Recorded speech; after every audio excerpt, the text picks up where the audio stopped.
2 days in a row. It's nice and fast. Just going to close all the apps here. A little bit come and join.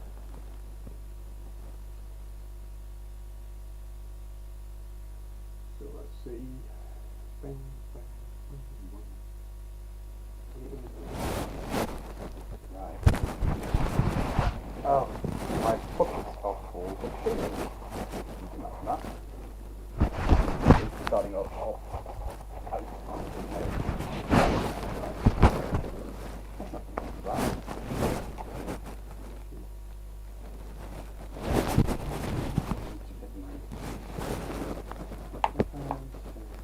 Audio is better. I apologize. I can't. Oh,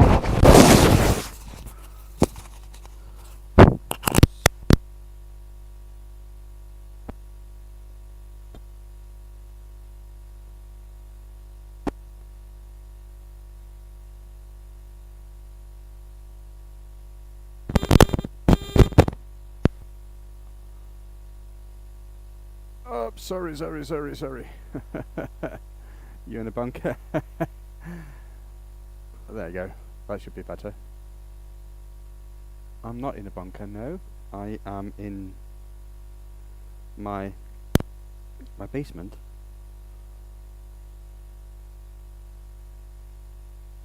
So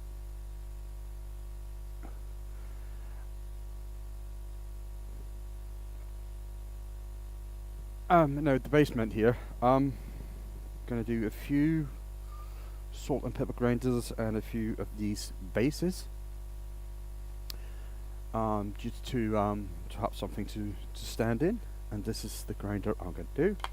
This is a design I made many years ago.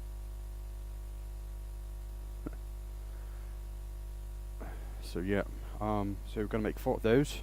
2 of them will be smoked for a pepper, and 2 will not be smoked. They're all going to be coated in Danish oil, because I think that's a really good thing, and it stands the test of time like these do. Right, watch really careful here. This is 5 years old at least. It still looks like the day it came off the workshop. Hello, Nassau. Did I say that right? So, just going to start with a little thing here, because they are nice and easy and they are fun to make, and it shouldn't take long, and it's a good way to start the day. Right.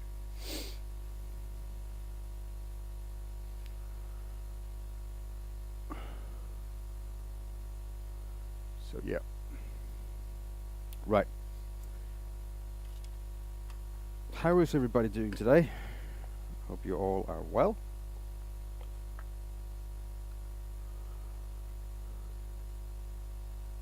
Do you smoke? I vape. But that's it. Why? It's a bit blurry down here. I think the camera needs a little bit of cleaning.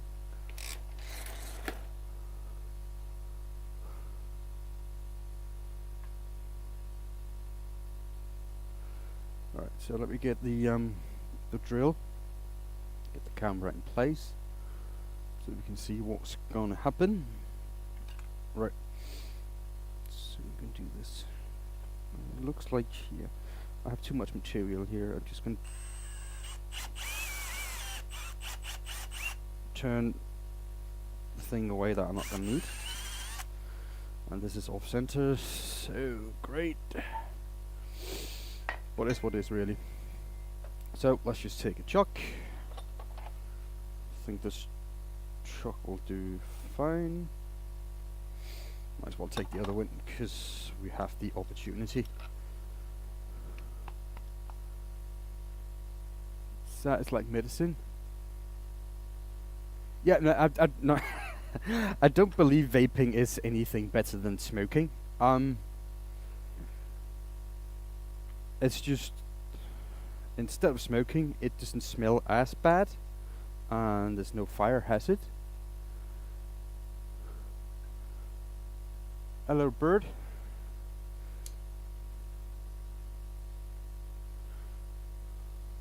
So yeah, I'm not holy because I vape. It just smells better, and that's why. What? Wobbly cash, dude. What are you doing, dude? Thank you so much, dude. That's impressive. I did. Did you see my little shorts I did last night? I gave a special thanks to you. Wobbly, you're amazing. I, I, I don't know what to do. That's if I had arms on my hair, it will. It would stand up. Yeah, I got goosebumps. A heathen.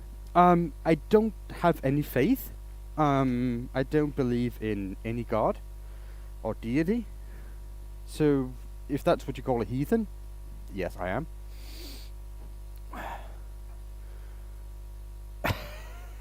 You're the throat god. Goat.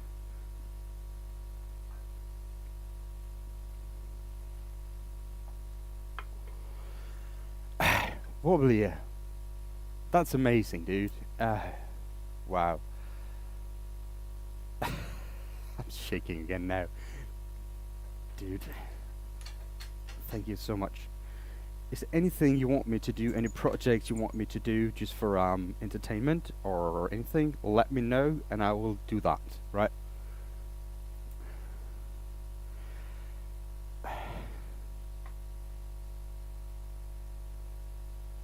Happy Monday. Happy Monday.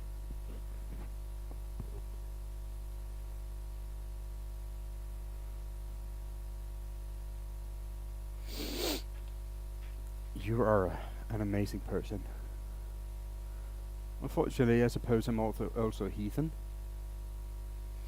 Well, TJ, in my opinion, it doesn't matter what you believe in or if you practice anything, as long as you're a good person. I really don't care. Odinist. Oh, you're a pagan. Old Norse pagan.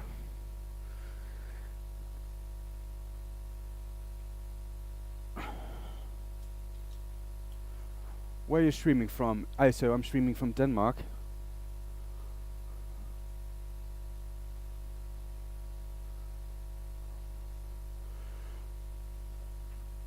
There's nothing wrong with that. The problem about today's world and Old Norse paganism is the chances of you dying in battle and going to Valhalla is slim. But yeah, I really like that, the mythology and the stories from the Northern mythology. I think they're really cool and a great entertainment. I don't believe them to be true, and I don't practice any religion. So, but yeah, I think they're cool.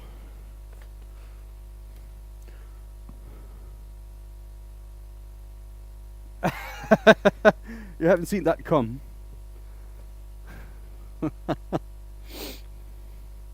Good morning, Random Monday Live. Good morning, Wilson. Michael.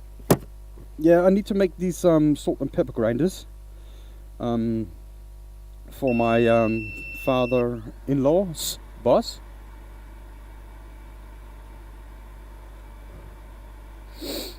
Happy blooming flower, Ragnar. Yeah, that's a good story about Ragnar Lothbrok. He's always up with baseball, love your content and wanted to challenge you with an infant bat for him. Yeah, well, that'd be easy enough to make. Or Joshua.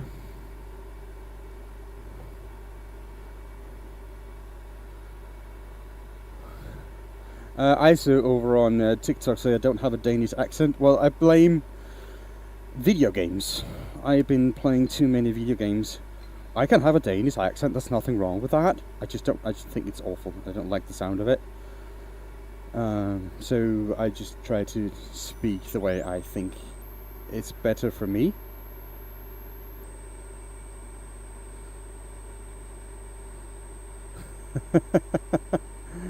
Shut your ass up. What do you mean? Liquid face? Nice watching. I'm driving heading to job. In case I don't manage to. Alright, Michael. Let me know what I owe you.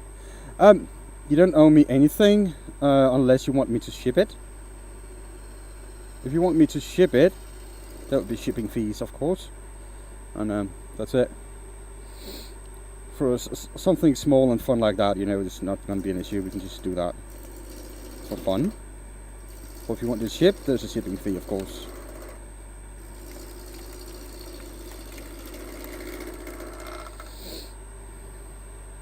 Can you move the second camera? I can't see. Oh yeah, I'm sorry, Isa, I forgot. Someone made a huge donation again and caught me off guard. Hello, Big Max. How are you today? Did you got hangovers after your birthday party? I hope that went well.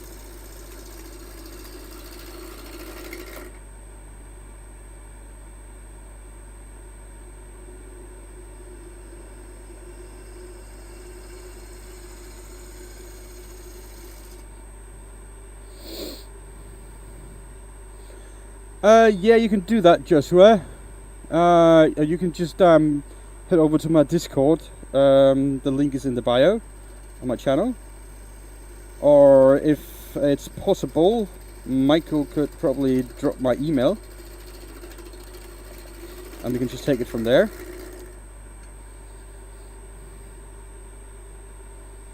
You can handle it.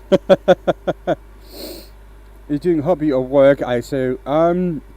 This is a hobby that got a bit out of hand, so it's part-time job for me. My real job is actually selling woodturning equipment at a Danish store called Woodworking. So I've been part of that place for 6.5, almost 7 years now.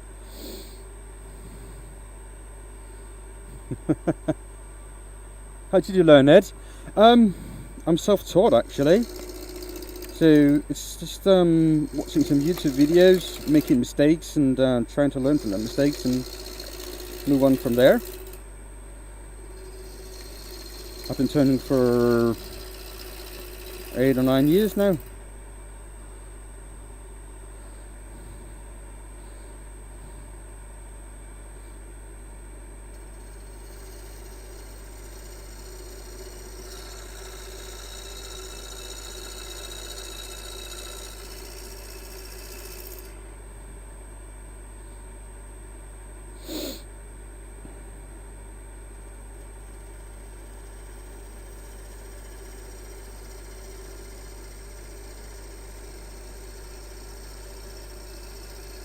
So yeah, so I'm just gonna work on this to try to make this round.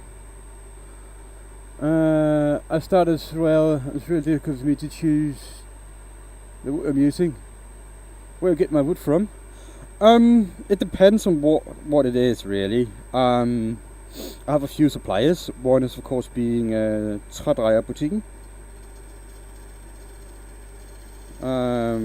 I got some of my timbers there, but also Kravelund 3, you can find them on Facebook. And there are also Risø Finerhandel over in Vejle.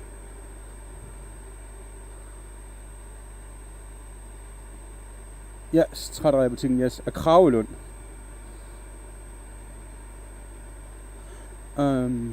So yeah. So what you're doing watching our pros? Well, I'm not a pro. The definition of a pro is someone that can live from their craft, and I cannot live from this, so I am an amateur. Cannot make a living, I mean, so by definition I am an amateur. You're in Copenhagen though? Well, there's nothing wrong with Copenhagen. Woodturning will ship to you what you need, or you can find any lumberyard over there. There are a few like lumberyards that sells whole planks of timber, and that's something you can do.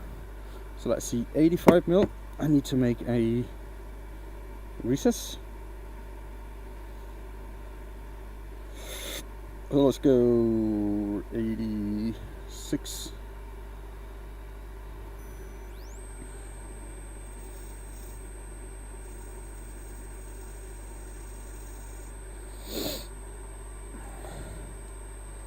What advice would you give me as a new beginner?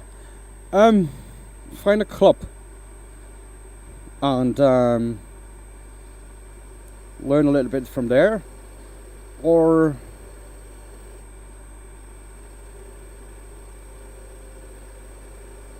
talk to me and I'll be happy to help you in any way I can. If you're looking for tools and equipment, I'll be happy to advise you. Now, you being in Denmark is a little bit of a double-edged sword for me, because I work at the store, the biggest store here in Scandinavia. So the things I will advise you to buy, if you were to buy new, would be from our store. But you can find similar tools anywhere else, and if you're wanting to know about the quality of those tools, I'll be happy to let you know. When you get a lathe, make sure that it is cast iron as a minimum, and has a 33mm thread on it, and more stable 2 in both ends. What's your store called? It's Trædrejer Butikken. You wrote it already up there.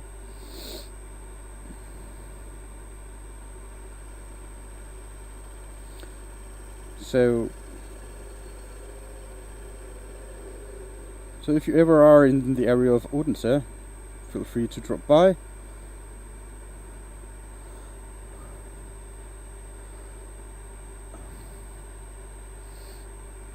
I say most of the people are over on YouTube, on my channel there. So if you want, you can join there. It'll be a lot easier for me to have a conversation. I mean, if you want to stay, that's fine. There's nothing wrong with that. Let's see, do I need to make this deeper?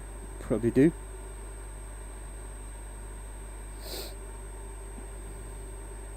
Yeah, I saw that. I just got a notification on my watch that someone joined, so we'll talk there. It'll be easy enough for me to make you a bat. Where are you located in the world, Joshua?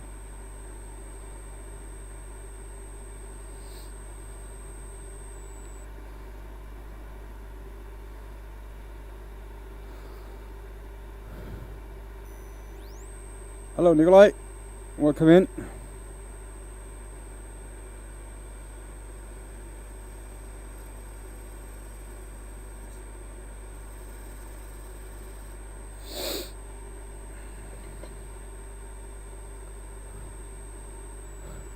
There you are.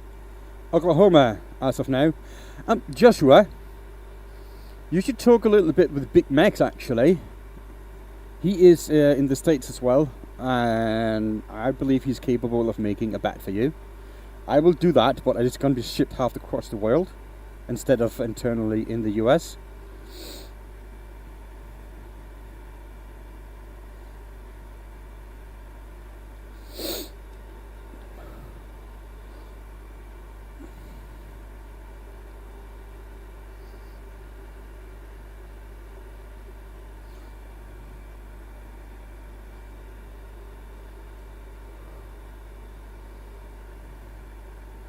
Yeah, and I mean, it's kind of domestic over there, isn't it, when you ship across states? So I think it would be better if Big Max did it. I would be happy to, no worries at all. It's just the shipping fee is going to be ridiculous for a small bat.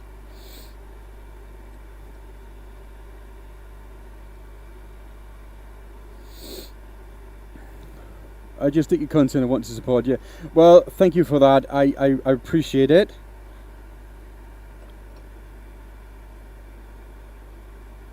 But spending $50 on shipping for a bat is ridiculous. But I'll be happy to if you want to. No worries at all.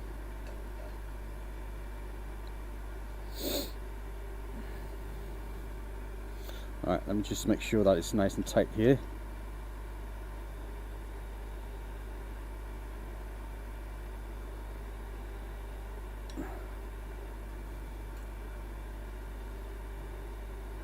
Good morning, Jeffrey. How are you today?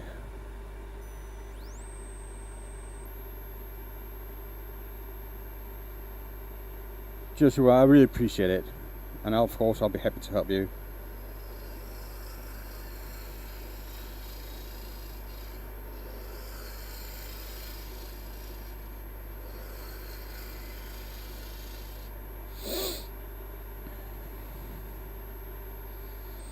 So let's see how deep this will be. So I'm going to take out a little bit off the bottom.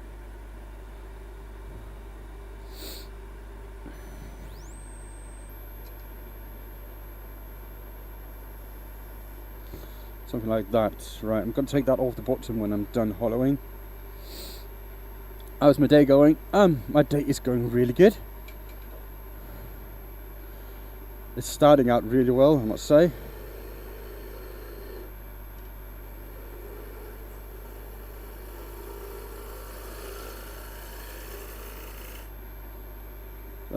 I just need to figure out how big I'm going to make this, because I never did that. I'm currently in your web shop now. What would you recommend I get? A single tool or set to start with as needed? Well, like I said, it's a double-edged sword for me. But for a good decent starter set, look at the 6 tools in a box. That's a reasonable good starter set. Or if you're more into carbide, if you don't want to spend the money on a sharpening system, just get the 4 carbide tools, and that will do you really well. The Pro Line ones.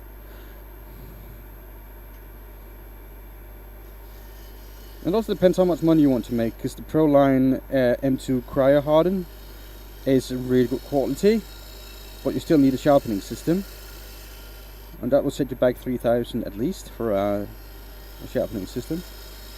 3,000 Danish kroners that will be.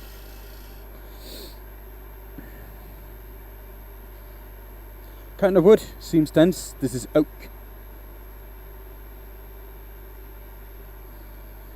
So what you want, standard tools or carbide?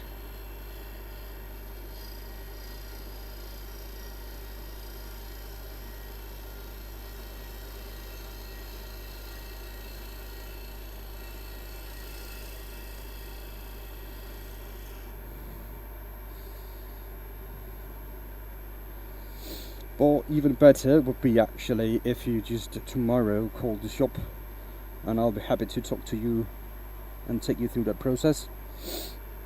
I think that would be a little bit better. I feel kind of awkward doing my work, my normal job, while I'm streaming at the same time. It's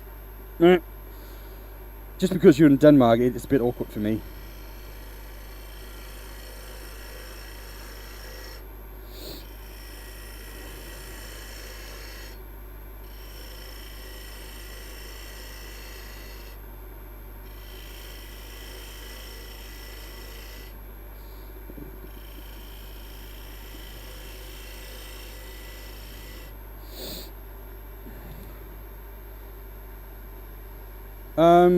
It's going to be sanded and going to add some oil onto it, so it's going to last a long time.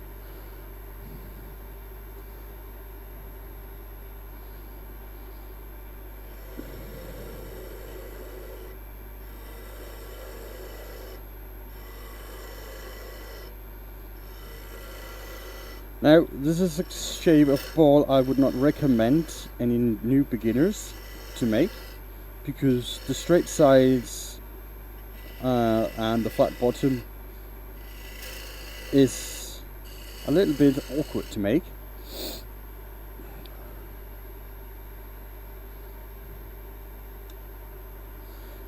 So let's see how deep is it.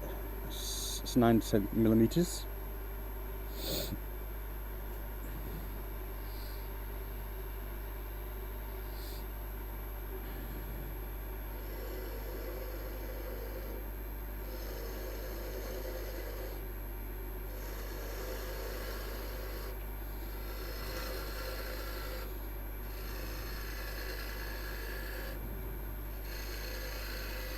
Just going to go step by step like this.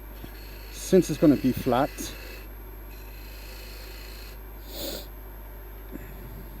What tool is that in my hand? It's a 1/2 inch ball gouge called Silverline. It's not in production anymore, so you cannot buy it. The equivalent will be the Pro Line, 12mm. That will be about the same grade.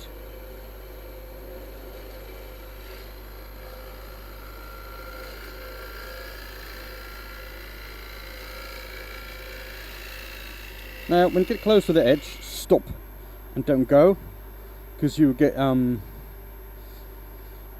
catch.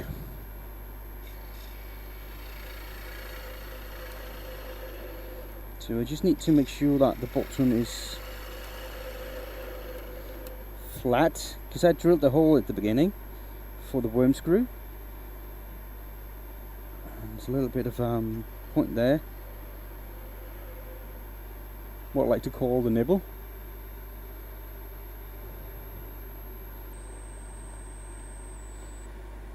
Right, so that feels a flat thing.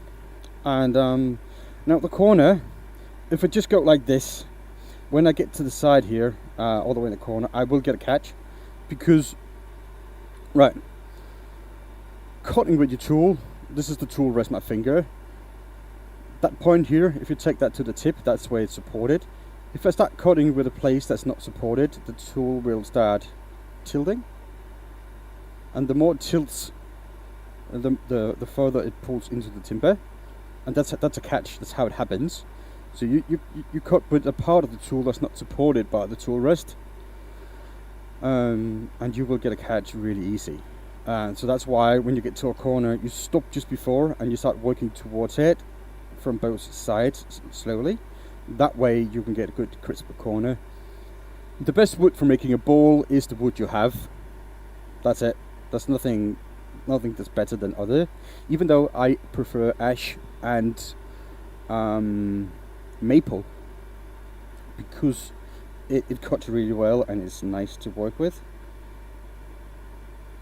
So for ball making, any timber you have is the best timber.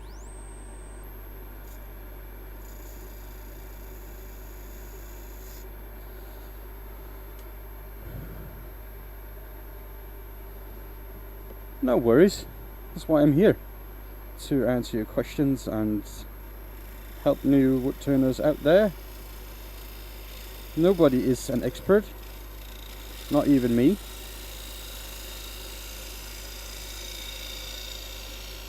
Now see, if you can see now in the ball, let me try and zoom.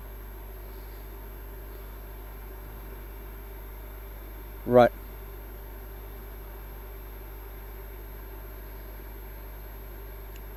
Esk og ahorn, ash and maple. Now you can see here there are 3 steps. That's a bottom, that's a middle, and the rim step out here. Let me try to make this a little bit more clear for you people, so you can see there's an edge and there's an edge, right? And so if I just went all the way down, I will get a catch, and all the way from the center to the side, I will get a catch. But if I work this in sections, and don't go all the way to there, the side,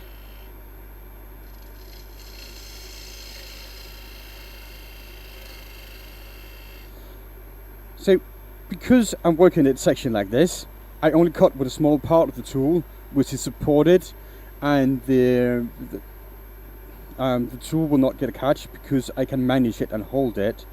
The better you get, the more trained you are, the bigger of a cut you can do, because you know what to anticipate. And again, I always stop before I hit the corner.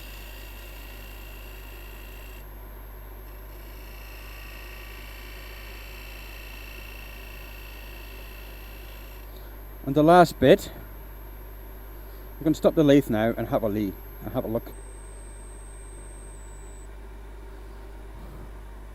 Now, I'm really close. It's a bit uneven here, and I have some tear outs here. That's not really nice. That's going to be really hard to sand out. You probably cannot see it. Oh, I got some tear outs here, but nothing over here. It's because you are going against the grain. But it's another story for that as well. So what I'm going to do, so I'm going to try to get a new freshly sharpened gouge. A nice and freshly sharpened gouge, and a one with a bit of a nice swept bag on it, like this. Right. A new freshly sharpened gouge, doing a small cut like this, should help remove the tear outs I have. So I'm going to go from the center to the side and don't hit the wall here, because that's the way you get in trouble. The speed will be, I did all this at 1600, I'm going up to 2000 RPMs. The more speed you have, the easier it is to turn, because the faster the lathe goes, the smaller cut you get. And it's important to have a good bevel contact. The bevel is the part of the tool that has been sharpened and ground. So if you have good bevel contact, you get a more even cut, a more straight cut, and you get less chatter in the tool. Now, that was a bit too much. I'm sorry if my head gets in the way right now. I just need to watch this. There's a bit too much of cut. Stop just before the side. And try to take this. It's just about 1 millimeter, but it's a bit much for cleaning cut. And the cleaning cut needs to be as thin as possible. And I'm not watching the tip of my tool. I'm watching on the other side, because that's where I can see. Hello, Thomas. That way I can see what I'm doing better. And I should have a light. Now my wife is texting me like crazy right now. I just need to see what she's on about, because she probably will call me in a sec. I'm sorry about that, but I just need to see that. Hold on.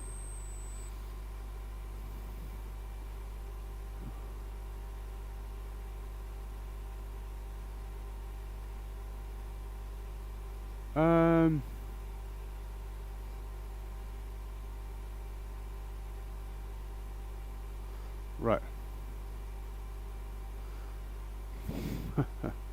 There we go.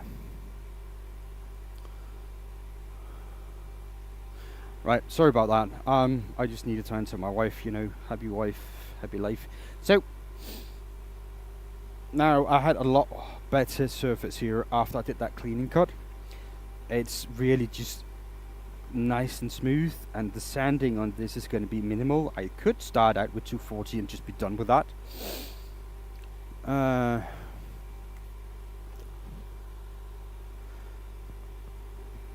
But I think I'm going to go from 120 upwards, just because I think that would be better. So let's just get the corner out again, because I have a little bit of mishap here. I don't know, you probably can't see that, but yeah, you can just see the line here is very faint. It's uneven place, so we're just gonna have to try and get that out. See, with the light here, things a lot easier.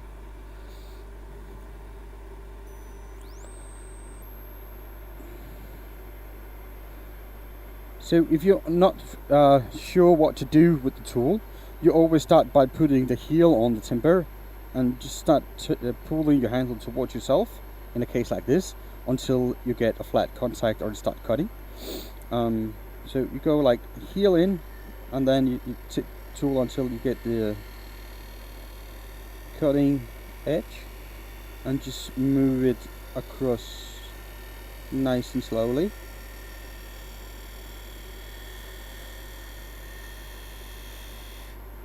Right.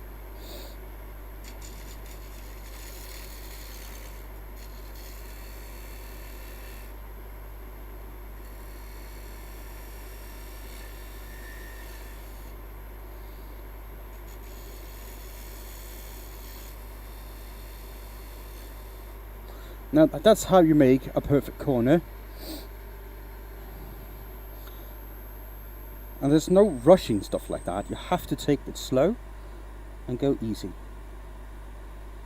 And I think this is just about right. Now, the depth of this is too deep. It should be about a lot, not as deep, because this is how this ball is. It's about 2 centimeters deep, just under an inch for you Americans. So I need to take a couple of millimeters off of the side here, but that will be all right though, because I will round it over a little bit and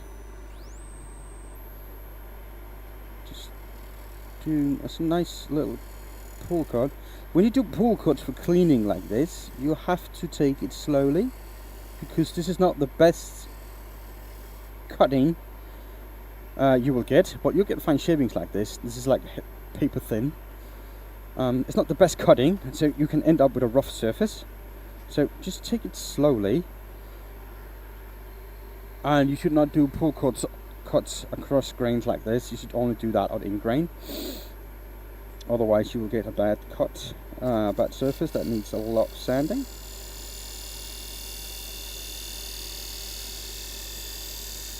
So the high speed here is really helping me.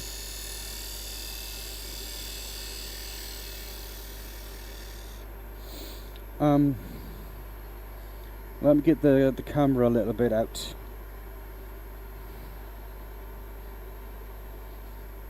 So you can see better. Now, when I do stuff like this, at the beginning I'm looking at my tool where it hits. After this, I'm looking up here on top of the piece, because that's why I can see if I'm going to go straight or have a slight curve to it. Right.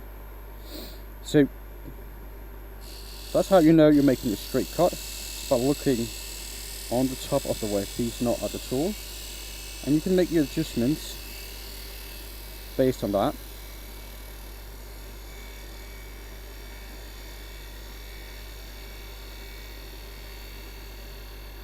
And try not, if you want a crisp end, stop just before and take it off like this, right?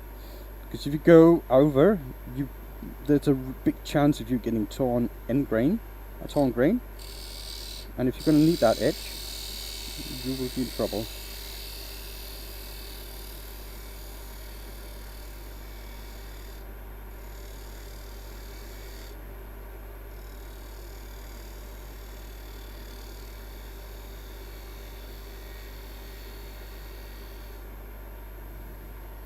Now I'm not gonna need that. So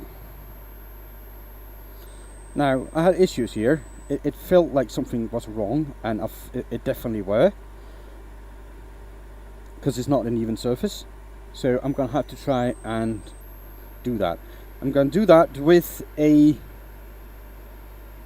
cut by the side of my tool, on the side like this, not scraping, but cutting.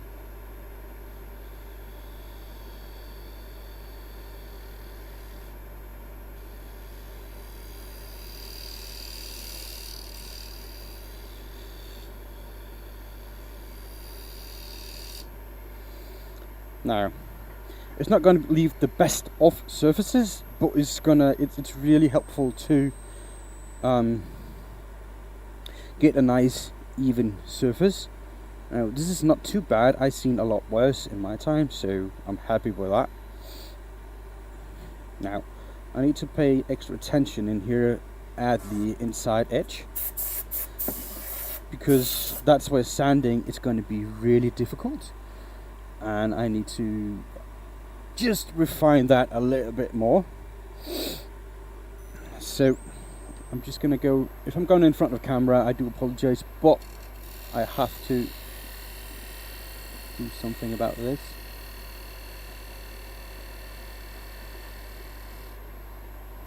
Right, I think that did it. Nice jig. What jig? This is not a jig, but yeah, thank you for the compliment, if that is what it was. Right, now I'm ready to sand this, and I'm gonna sand this the easy way. So I like to use my drill with some pads on it, and this is 120 Abranet, and I use my drill because it's just a lot easier. Remove the tool rest like this, take the speed down. I like to go kind of slow but not too slow, so think about 800 RPMs would do.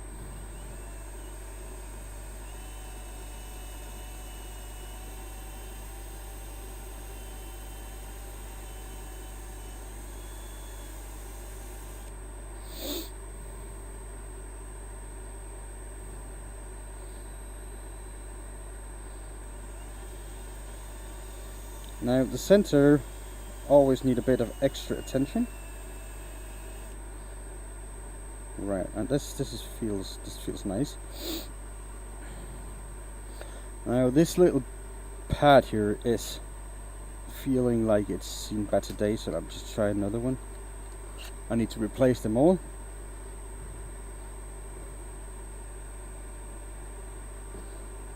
Right, the edge here, it's not going to be easy to sand, but this is going to be easy enough. And because the other one has rounded edges, I'm going to do that just with the sandpaper. It doesn't take much, and it goes rather fast.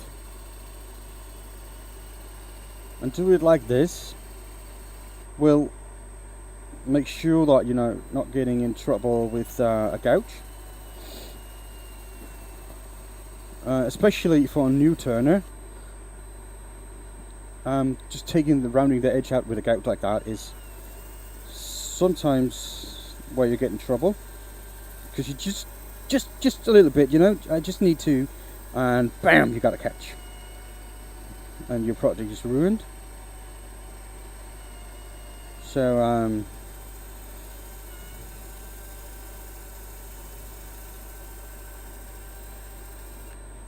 so like this.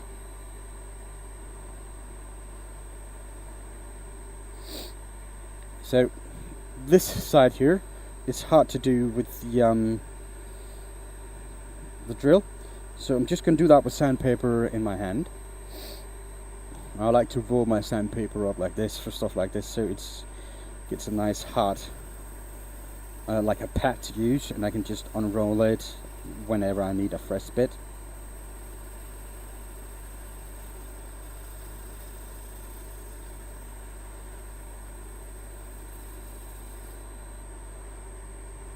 It feels like it's good, and it's kind of, yeah, it's nice. I have a little bit of a hard edge here. I'm just gonna do that a little bit here, just to smooth it out. Now this is fairly aggressive, this 120, so it doesn't take much to remove some material. That's nice. Right, now the bottom is really thick, and I'm gonna have to take some of this material off at the bottom. I will do that when I flip it.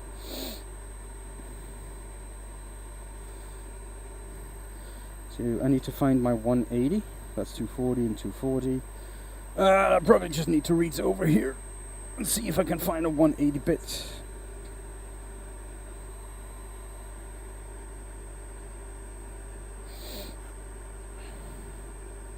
So just some 180 grit here, and I think that's going to be okay. Now a power sanding like this will leave a better surface than hand sanding. You can make it a lot smoother because it's just how it is, really. So I'm just going to do this. Right.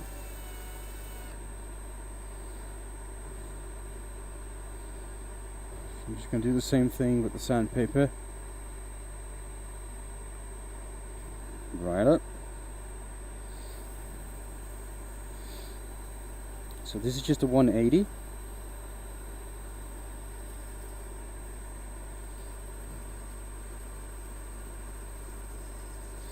The good thing is, if you're able to, don't hold the sandpaper steady, because it will probably leave grooves, especially on coarser grits. At least if you go like 80 grit, you're going to have trouble with it.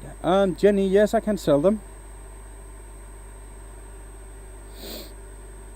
So that's the 180. Let's go to the 240 and be done with this. And I need to make another one. So we're so lucky that we're going to go over the process again. I'm not going to go as slow on the next one. I'm going to speed up a little bit. That doesn't hurt my hand. No wobble here. I'm not pushing on it. I'm not pulling on it. I just my fingers are just sliding over it, so that way I can feel the surface.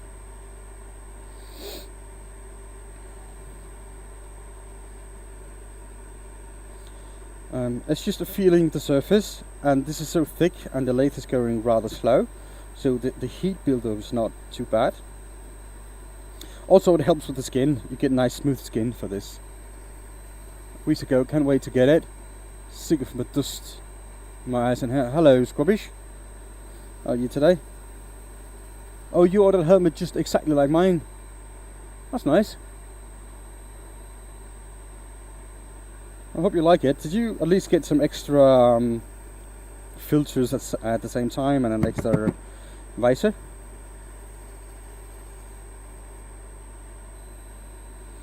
Because I would recommend that if you buy one. Make sure you get that so you don't have to get that shipped after.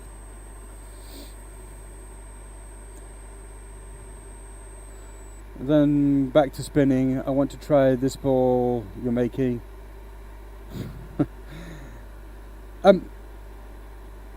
Yeah, a ball like this will not be the most recommended for a beginner because of the edge here.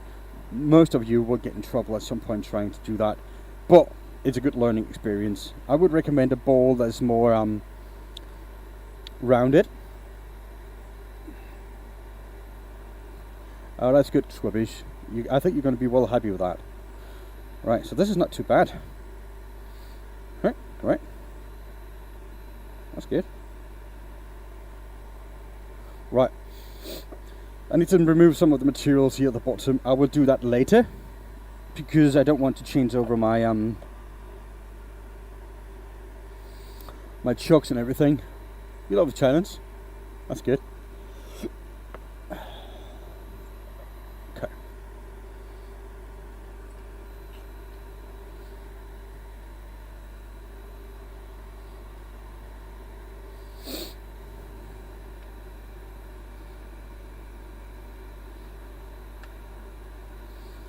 We'll see.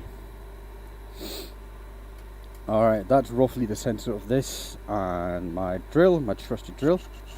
Now, for you wondering, this is, if you're American, is it a 27/64 inch? It just works really well with the one-way chuck.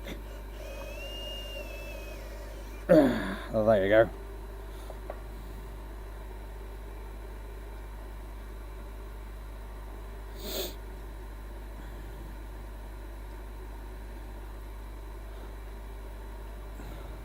Right, so this is not going there, it's going there. So just going to chuck that up like this. Get that out of the way, back in its place. Camera position, like that. And I'm just going to put this on. I think that's going to be okay. Yeah, it's going to be fine. Tool rest. Right, so let's see. Yeah, like that.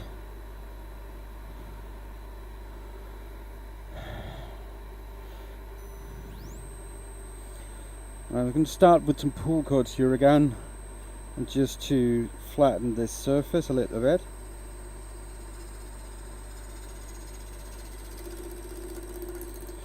Perfect, so that's getting flatter. Just going to do another one.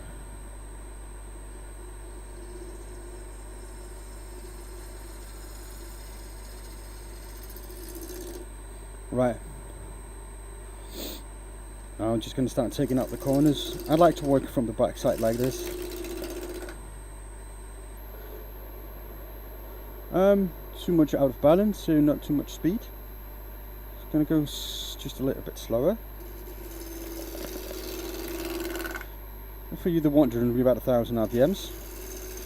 Now, often I would not recommend going any faster than this while you're on a woodworm screw like this, because it's not the best of holds.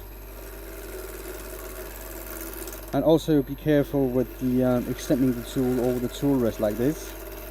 This is where you get in trouble, and this is how you break your tools.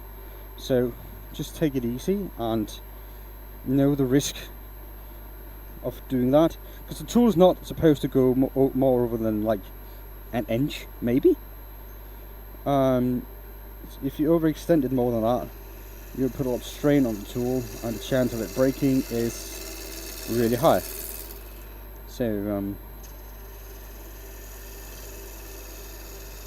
don't go too far out.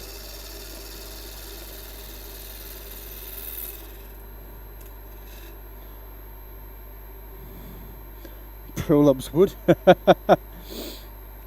Remember dry wood? What do you mean dry wood? This wood is dry, it's kiln drying. And it should be around, I don't know, between 8 and 12% moisture content. Bros love water. Wood lover. Whoa.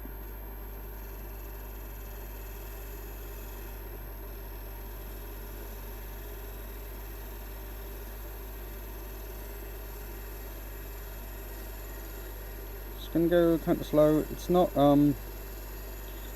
perfectly round yet, but that's fine. As long as we get these nice curls and fluffy shavings.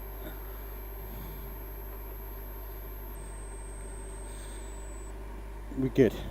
We're good. There you go. It's a flat spot, and I could feel that. Right. Let's get the caliber out again. And this yours is 85mm. So, oops, gonna go to 86, something like that. Right, when you do stuff like this, be careful only to touch with the back prongs, not the front one, because you touch the front one, it will dig into the wood and pull away. So just be really careful like this. This will happen, and you will cut your hand like I just did. And I need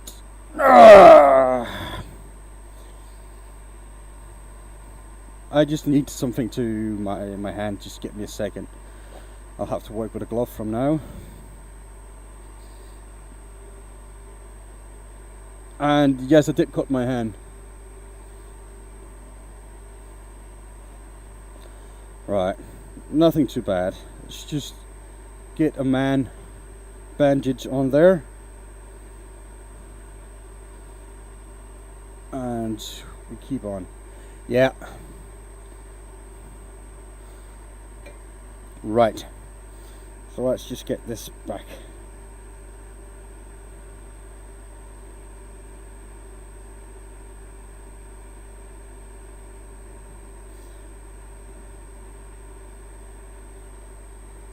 No, it's going to be alright though.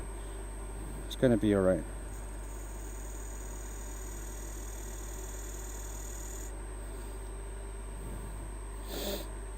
I'm just going to wear the glove, and that's it.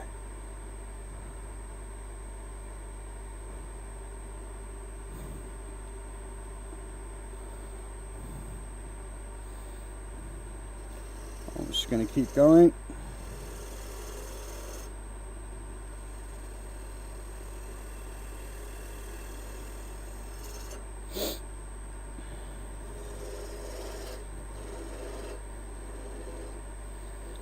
But like I said just earlier, I'm not gonna I'm gonna move a little bit faster with this, otherwise we're gonna be here for many hours. Right, something like that. Just gonna clean up my great great grandfather that died in one of those, literally being spun around. True story. Yeah, that sucks. It'll probably be a metal lathe because they are way more powerful. This, I can block it. It's gonna hurt a lot. I'll probably break my arm, but I can block it. It will not pull me around.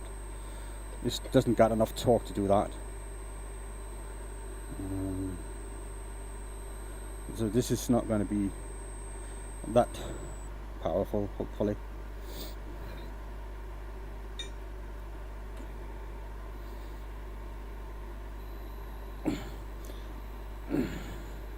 Right, let's get this off.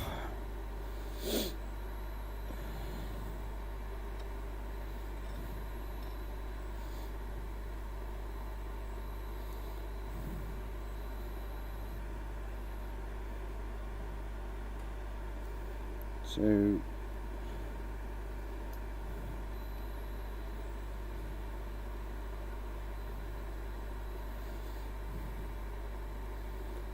yeah,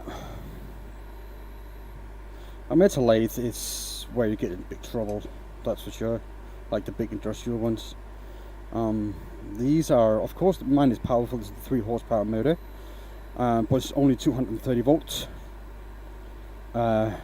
compared to like a 400 volt. Some of those metal lathes are like 15-30 horsepowers and like really strong and spins like 5,000-10,000 RPMs. It's a wood lathe with belts. That was impressive.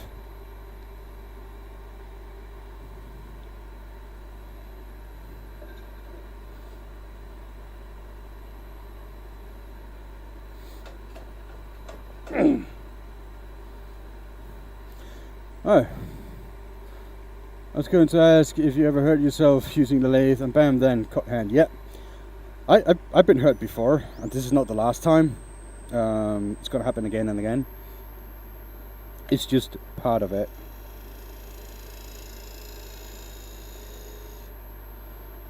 So yeah, it's just what it is, really. It happens.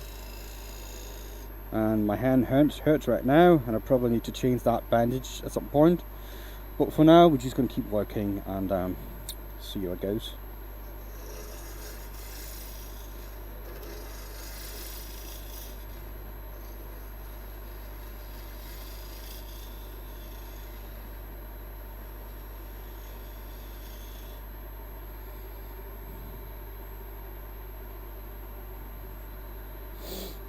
Right, now let's get the original out again.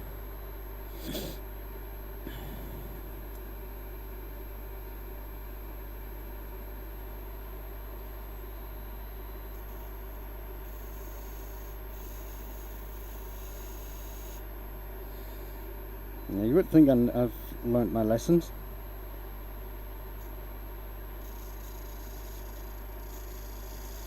Something like that would be good. You should really take that watch off. Yeah, I don't take my watch off, I don't take my ring off. I know the risks, and that's okay.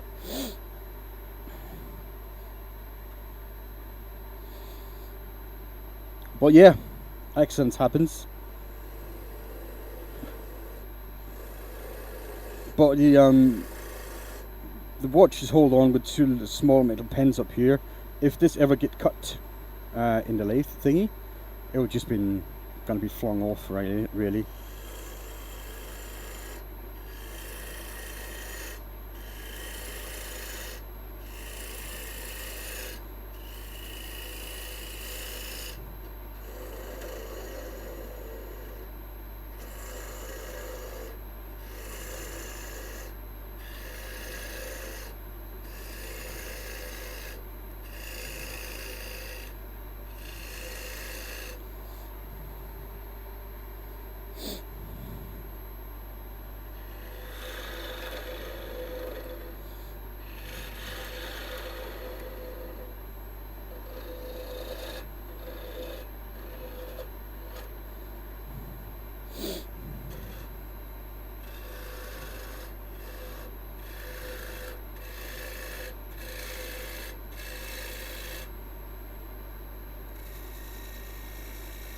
I'm going close to my final diameter. Well, not all the way, so I can make a clean cut. You like the bolt design? Thank you, man. It's really just a simple flat thing that I had for that worked well for serving tray for those grinders. I have another design for those grinders. Let me see if I still have it. I saw it yesterday, I think. Yeah, there it is. I have two actually. Here's another one. So this is one of them, right? It's just stand on the table like that and bam, easy enough, so you don't get debris on the table, right? But also this is CNC'd, right? And it will fit down there straight on like that. And you can have two. As soon as you're starting to pull them together and lift it, the bottom will come with it because of the tight fit here in the bottom. So yeah, there's two more designs there.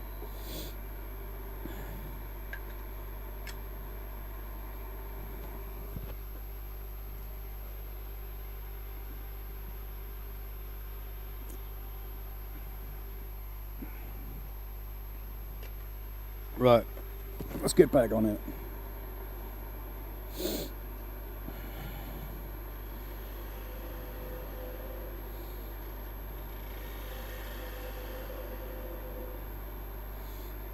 Just getting all speed. Get the tool rest down a little bit. Let's see.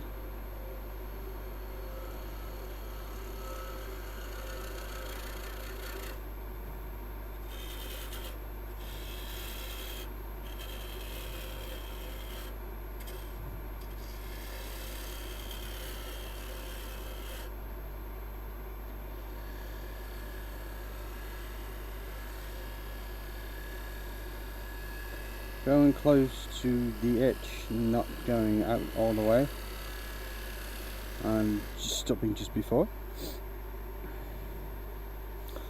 Now, this being oak,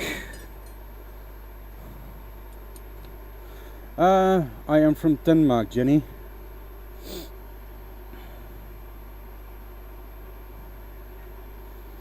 So let me just see how flat this is. Now this feels kind of flat. There's a little bit of high spot here, but that's fine.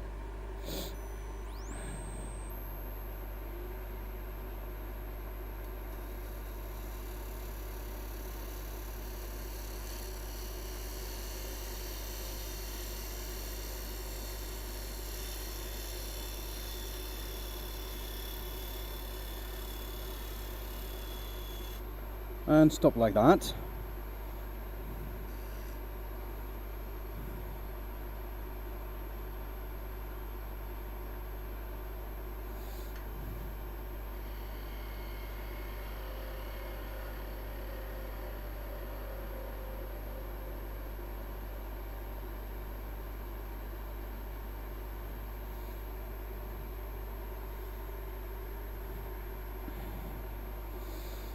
So if anybody's here that knows about video editing and wants to help me edit some videos, I will be happy to get in contact with you.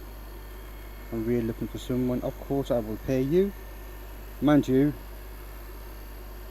normally I don't make a lot of money on YouTube, so it's not like I can pay you hundreds of dollars per video, but I will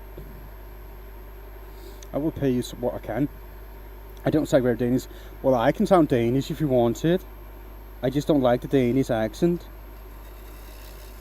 I think it's awful. So, but I've been playing a lot of video games over the years, and I have a tendency to pick up accents from the people I talk to.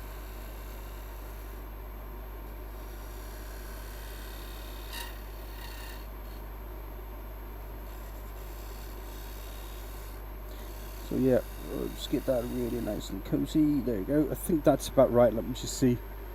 Let's see where we are with this. Now it's a little bit uneven. It's a little bit uneven there, so I'm just gonna. It's a little bit of a high spot there as well.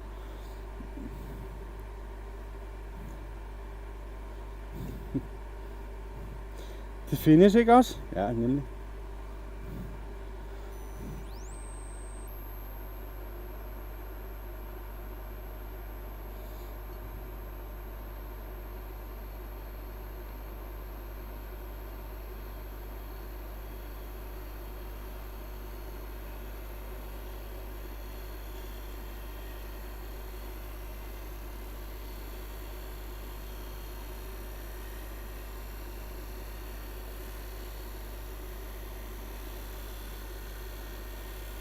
Concentration level is high. Concentration level is really high.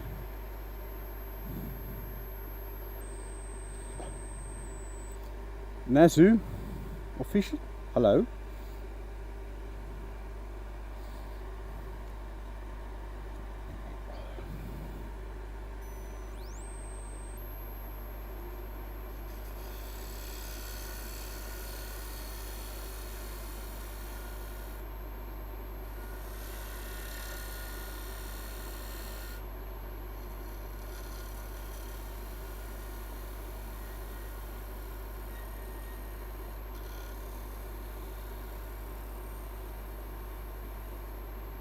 Okay, I think that's good.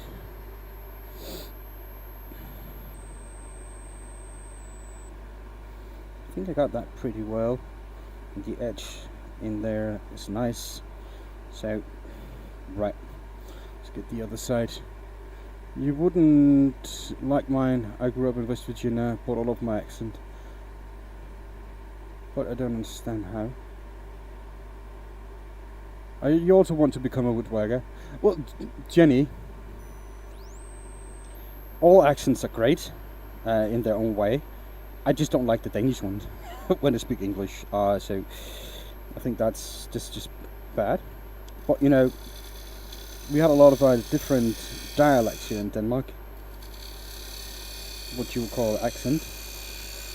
And a lot of them are just really cool here in Denmark. Unfortunately, a lot of them is starting to disappear a little bit because some of the younger generation think it's uncool to speak like that, and I think that's really a shame.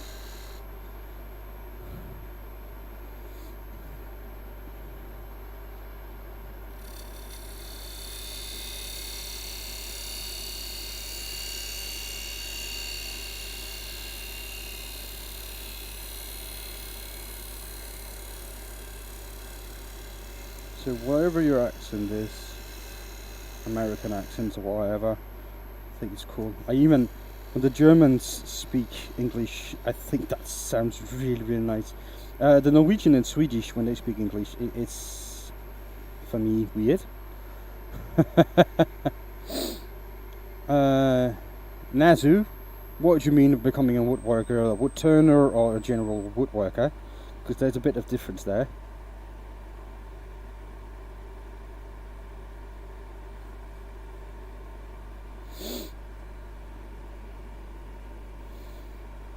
But yeah, we should celebrate the dialects and the accents and stuff like that, you know, as much as we want.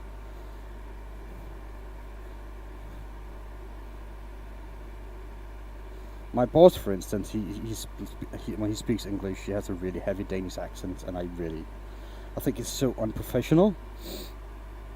But it is what it is, really. He cannot do anything about it because he doesn't hear it and he doesn't understand.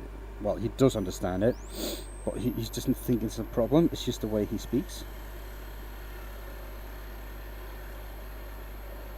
But I think it's, in my opinion, Danish accent in business is awful. Helt folk.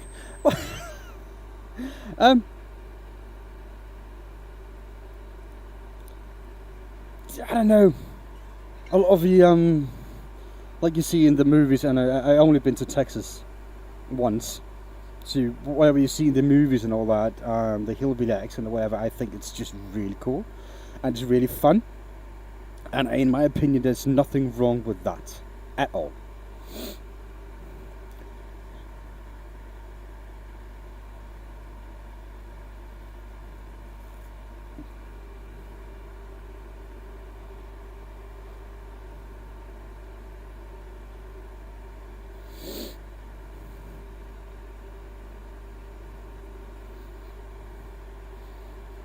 But it's true that, you know, some accents make people think that you are unintelligent and stuff like that, right? We get the same here in Denmark.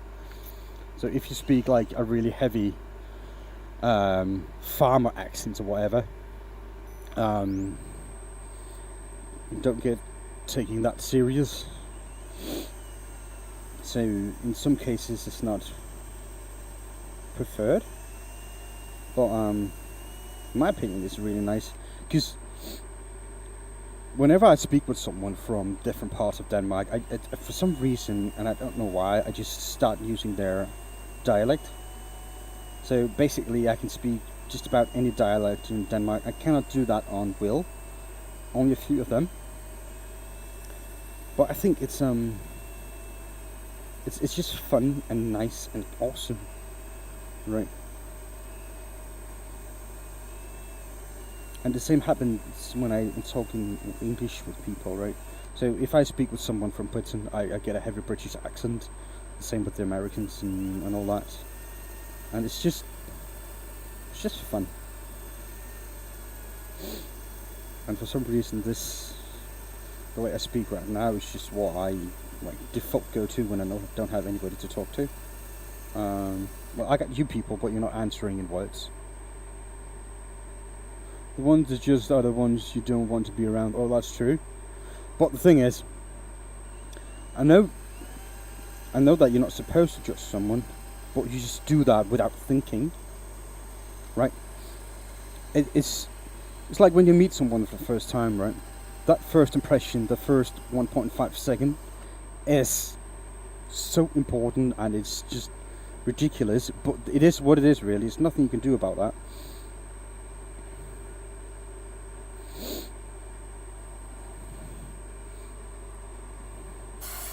So what I learned, I've been to trading school as well, business school. I didn't finish. I missed like half a year because it was just too boring for me. I went to trade school instead, so I became an electrician. Well, actually, I got thrown out for skipping classes. Anyway, but we learned that there, and we learned a lot of things there as well. But you know, one of the things we learned, that first impression is really, really important. It's really hard to change that, and it doesn't matter if you are a salesperson or just out and about in the town and meet someone. That first impression will determine the relationship between you going forward. It is what it is, really.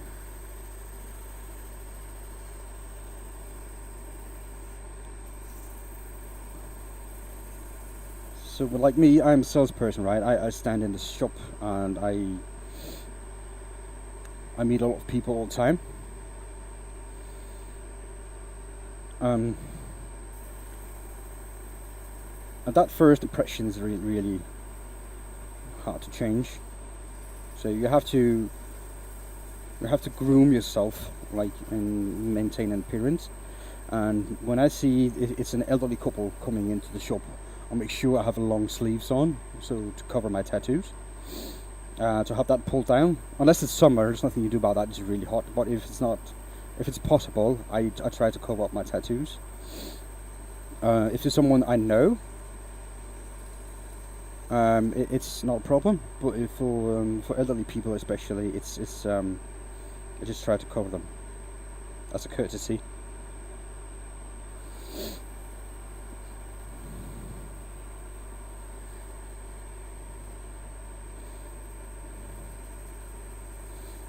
Just trying to be nice clothes on, have a shower before you go to work, and stuff like that.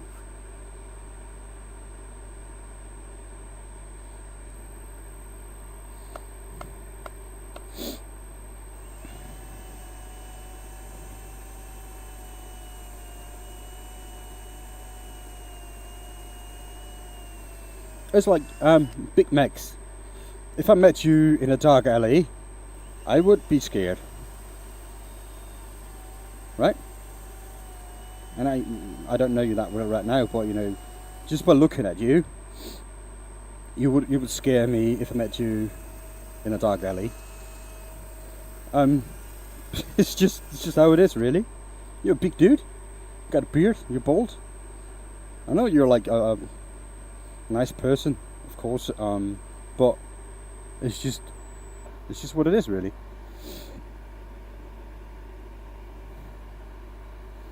Right, so that is job done with this.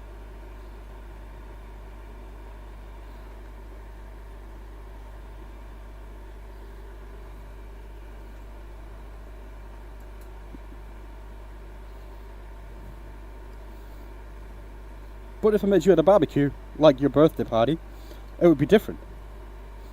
So circumstances also have a role to play. Right.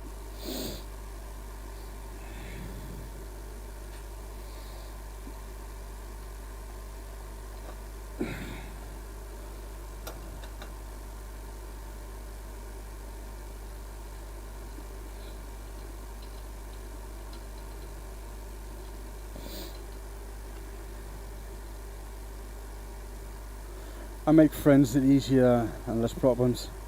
Yeah, true. So I need to put on some rubber bits on this. Right. Let me just open up the jaws. We would be eating and enjoying a great meal. Yes!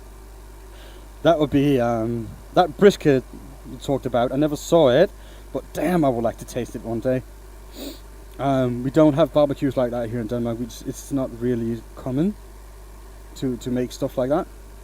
So we have the roasted neck of a pig and roast that. That's happened quite often. What in the world are we doing? What's that turning around? That is some jumbo jaws for a ball. Right, so we just make these small balls here. Now I need to mount them like this so I can take the bottom out and make it nice and a bit thinner.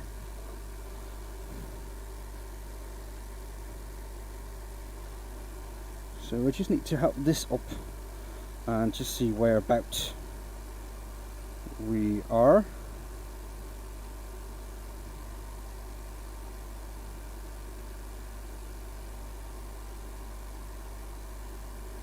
So I think like that would be good.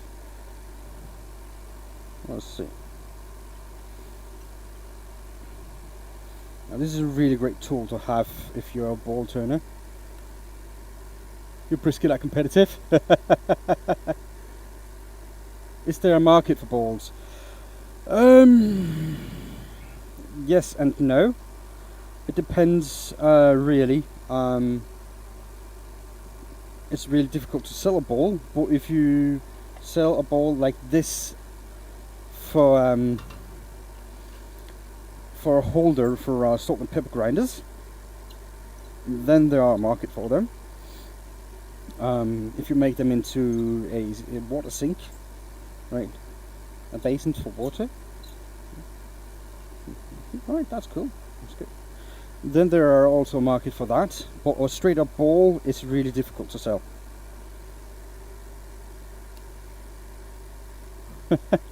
I hate being a carpenter. Well, carpenters build houses and they're really good at that. I'm an electrician and I hate that.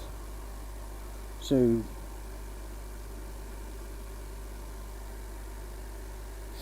but yeah. Yeah, well, the American market for handmade stuff is a lot easier than the European. because for some reason people really value that stuff over there. Here in Europe, normally if it doesn't have a brand on it, brand name, it's really hard. So yeah, it's just different culture.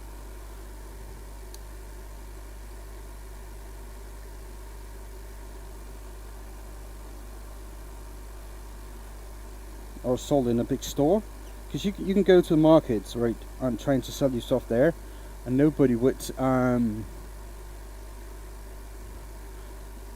trying to sell your stuff there, but you know the prices you'll get for your stuff is really bad.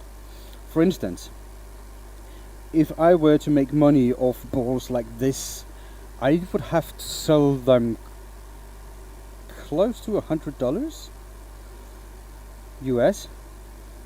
Because of the taxing here in Denmark. The taxing is about 40% depending on your tax bracket, but that's the standard tax, 40%. So after taxes, I have to pay for VAT.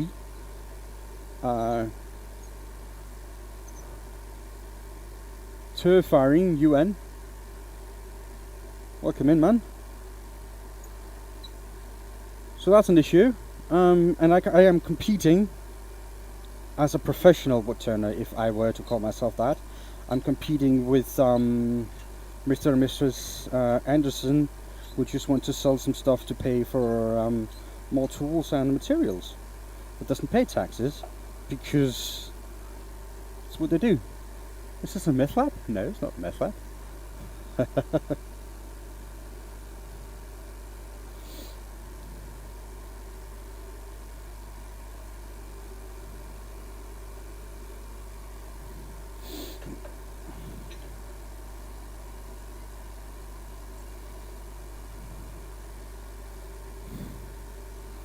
Right. A chuck like this is called a Longworth style chuck, and it's really cool, but you should not go too high RPMs, because now I only have rubber bits holding it, and you have to work slow and meticulously. Just getting a cat here will just launch the piece.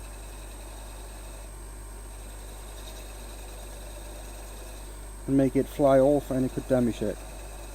Right, so what I do normally, I'm trying to work a little bit slower, and I can go a bit higher, faster.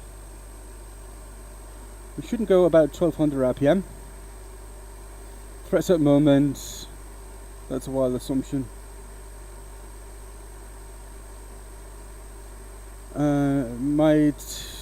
My table is on coasters, so when I start running the motor, tables and coasters are in around, no, okay, like coasters, like wheels, the whole table start vibrating like crazy. Yep, get a proper, yes Mr. Tahoe, I'm in Denmark. Get a proper stand for your lathe, that's more important. So it went ahead like a moron, and white tail piece popped out of its mouth.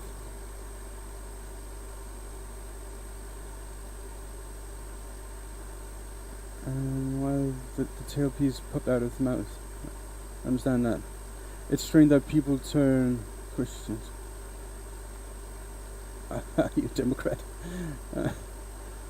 Wait, in Denmark? Yes, I am.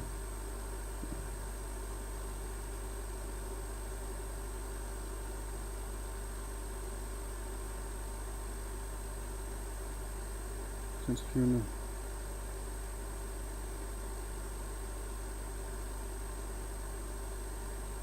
So my country has something you want? What will that be?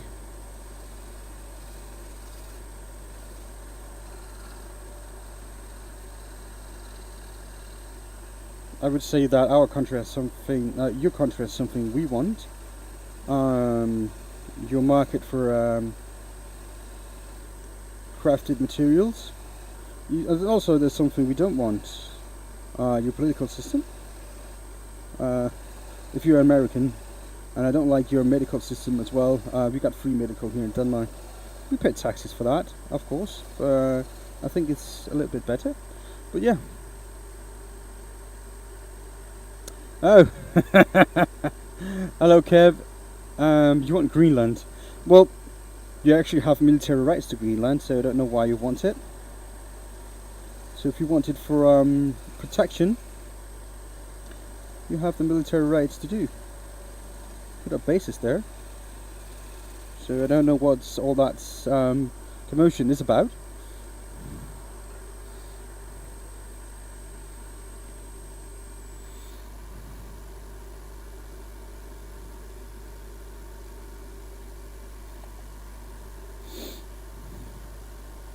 And you used to have a base there. You used to have bases there.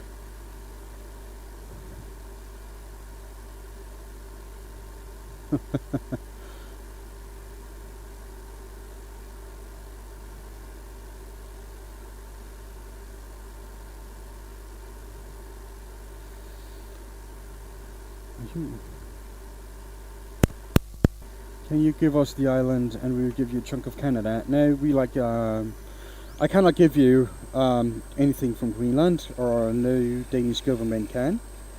Greenland is self-governed, so it will be a decision that the people of Greenland have to make by themselves.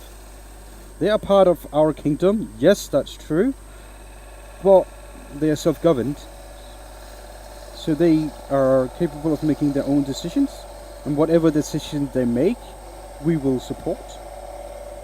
And that's it, really. So if you want Greenland, talk to Greenland, not us.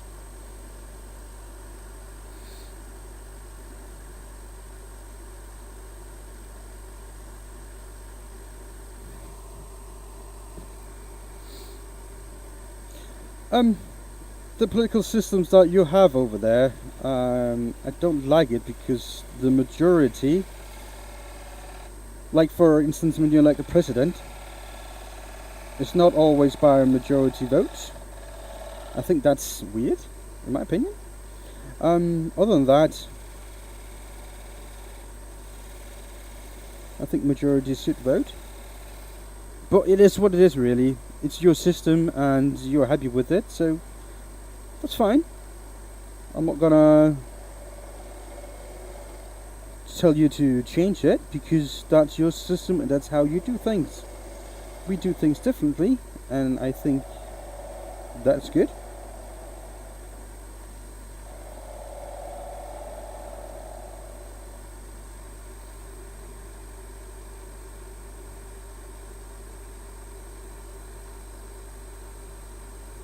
How many warriors are in Greenland? Why? Why would you need warriors in Greenland?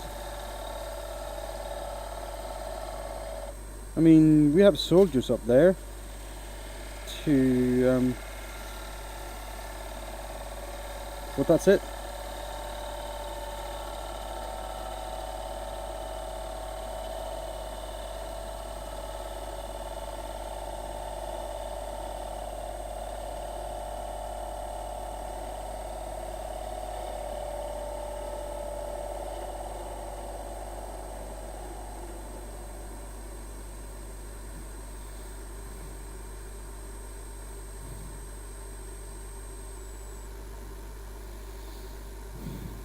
They talk about invading Greenland. Yeah, if you try that, it's going to be like a whole thing. The European Union will start defending it. UN. So, if anybody were to invade Greenland, they will have the entirety of the United Nations, NATO, and all that.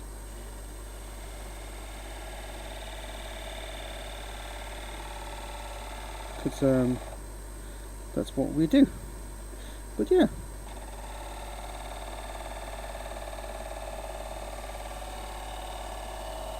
And this is actually one of the main reasons I don't like to discuss politics normally, because I don't know that much about it, and I think discussions like this is pointless.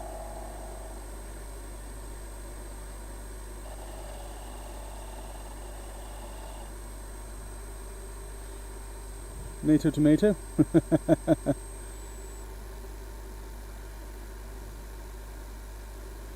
In some way, they said that Trump is going to deal. Okay. Yeah.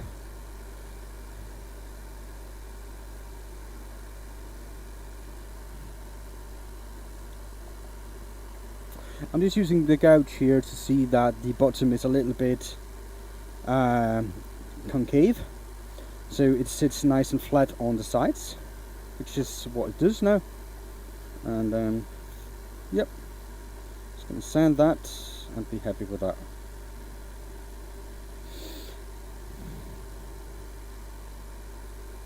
What happens to woodworking 101? Yeah, exactly, let's get back to that. So yeah, we're just going to sand this again.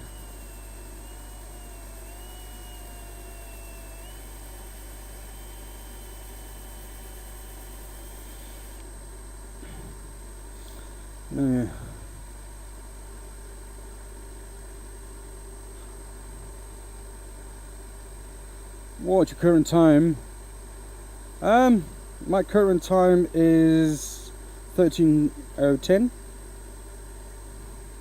So just 1 o'clock PM, just after.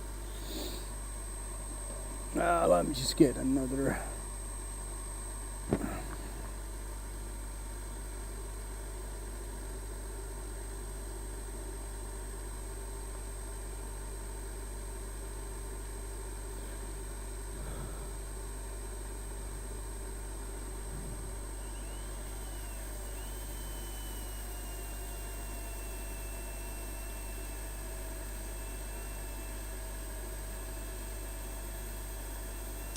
So let's just sand this bottom.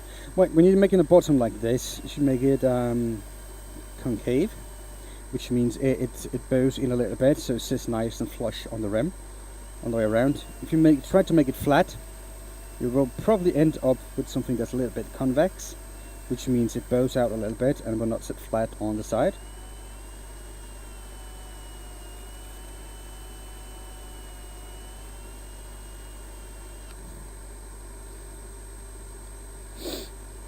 Not the FBI.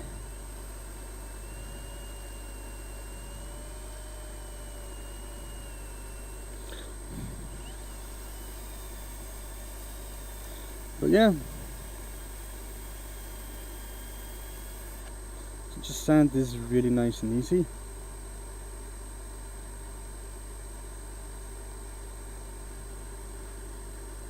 This is 120, gonna go 180 and then 240 and job done.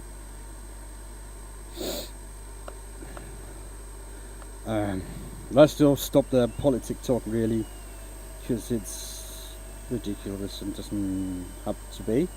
We're here because of working, and let's keep it like that. Let's keep it like that.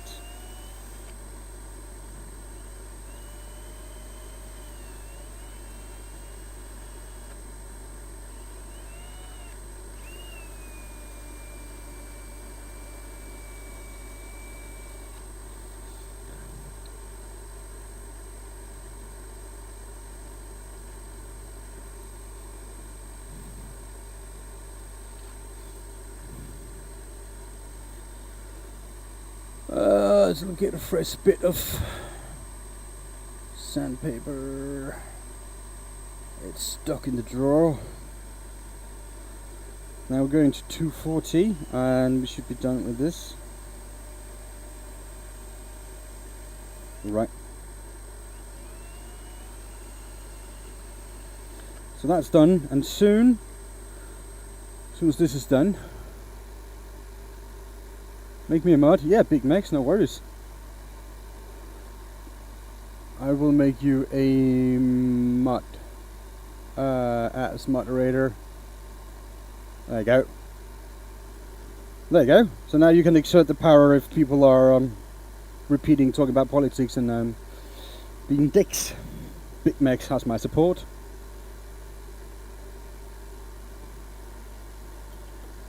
So yeah, there you have it. It's one little tray for salt and pepper grinder.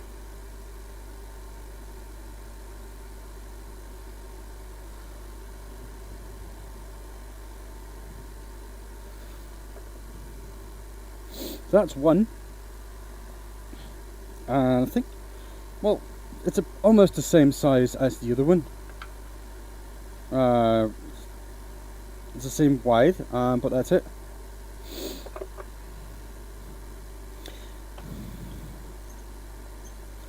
Yeah, I cannot keep up with all those. What wood are you turning right now? It's white oak. It's just oak. I don't know if it's white or red or whatever. It's just oak. And for this, it's just fine. It matches the grinders. So this is going to be nice, right?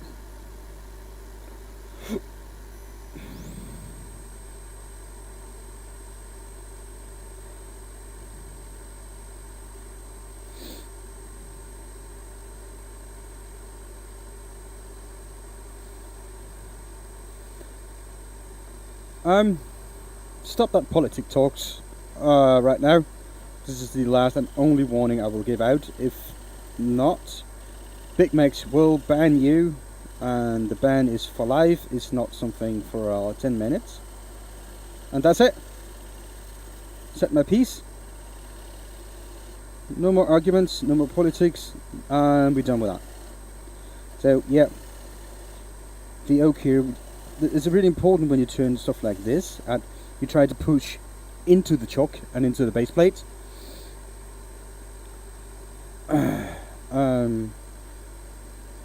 Because if you try to go the other way, the chances of you dislodging the item will increase quite a bit. So we're going to try to avoid that.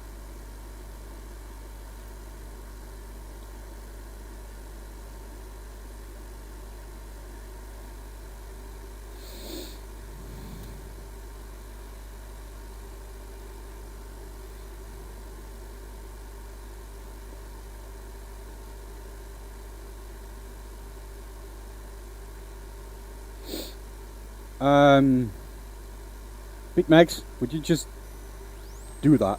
Get rid of him. And anybody else who's not complying.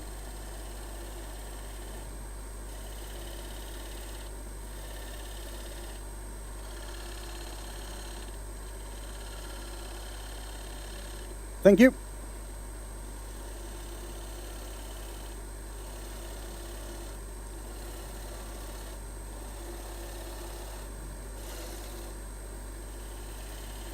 Finally back to woodworking, that's why we're here.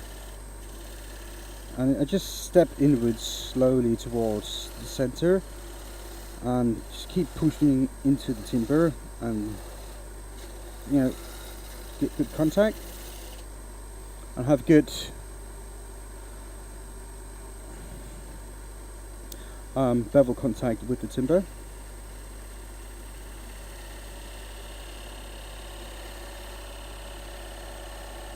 See how fast I'm going. It's about 1000 RPM, so that's fine.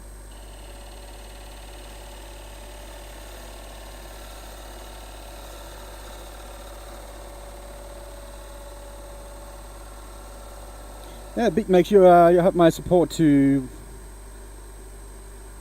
take out anybody, and you don't have to wait for my me asking. And I'm not gonna ask you questions why you did it. So if you think they're being idiots and not complying with what I asked, just take them out. Job done. I don't care.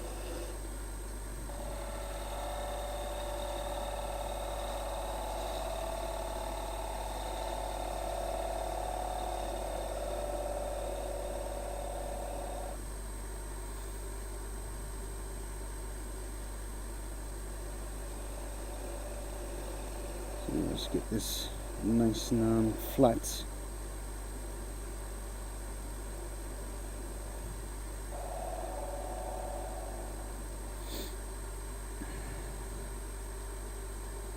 I'm half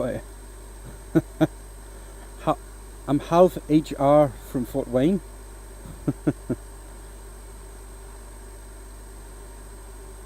This is not an ashtray. This is a serving tray, or a placeholder for the grinders that I'm going to make in a little bit.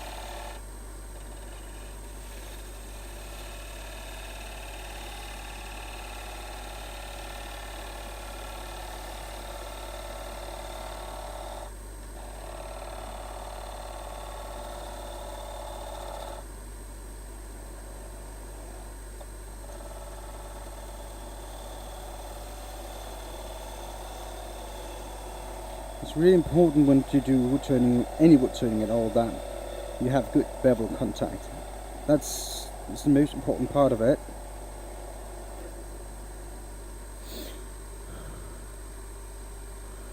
Because that's the bevel here.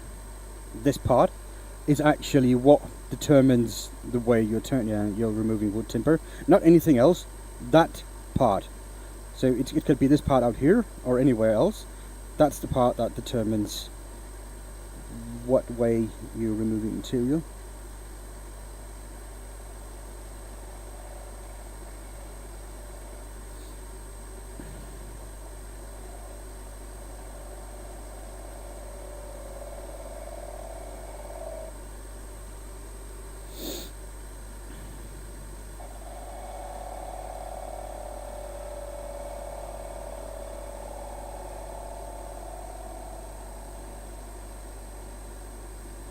Try and get this nice and smooth.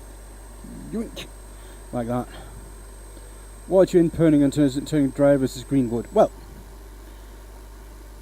there's two very different things.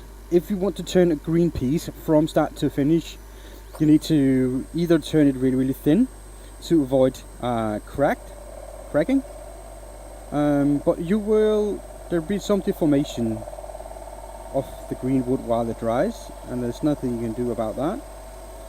But you need to turn it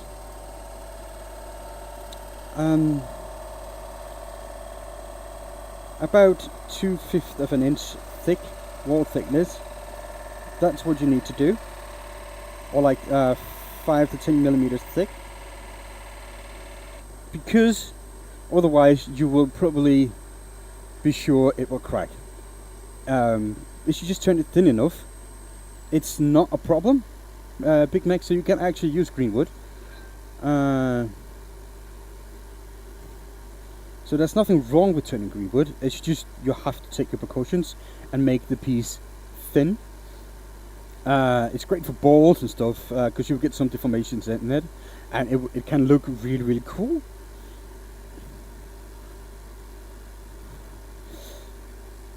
So yeah, you can also do like if you rough turn a piece.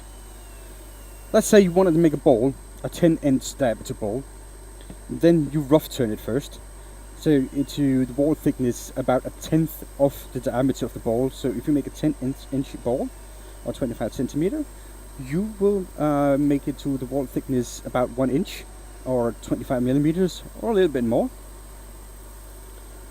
And then you can just leave it, like seal the end grain of the wood. You seal the end grain of it, and you just leave it on the shelf in a good ventilated area with a stable temperature, no sun, for a year, maybe 2 years, depends on how much of a hurry you are in. And that bowl will dry, and it will warp. And if you store it correctly and seal the end grain of it, the chances of it cracking is minimized.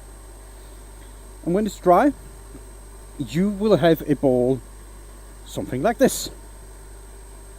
Right, this is a rough turn bowl. It's a little bit thin, mind you, but this is a rough turn bowl that's been set to dry, and now it's completely dry. Now I can chuck it up again, like this, and reshape the tenon, chuck it, and finish turn it, and then you have it. It's a job done, finished bowl. But you can also, and this is a little more, it's a little more difficult. Not difficult at all, but you can rough turn it, put it in a microwave for a couple of minutes, 1-2 minutes, and take it out and let it completely dry, cool off, and then repeat the process until it stops losing weight.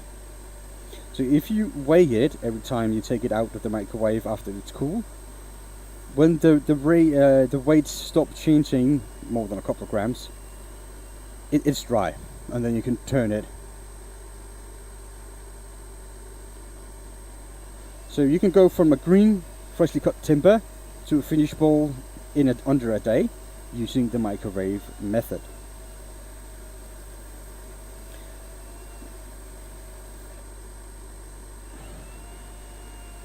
So that's another way. Another way again is make a kiln. Let's try the microwave version with some burl, but created bad. You gave it too much heat too fast. That's probably what it is. It should make it like hand warm, so it feels warm to the touch, not hot but warm. And then you can just let it cool off completely and repeat the process until you're done. You can also take the rough turned bowl, I'm talking about bowls here, right? Take a rough turned bowl and put it in cat litter. Like, you want the chemical cat litter, not the granulate, the chemical ones, the one that is clear. And you wrap it in a piece of a paper bag or something, and you put it in there, and you leave it, and within a week or two, it should be dry. What you want, basically, is take the end grain always and seal that timber. Right. If you don't seal the timber off the end grain, the moisture will escape too quickly, and it definitely will crack. You need to slow the process down and make it dry evenly. That's the most difficult thing.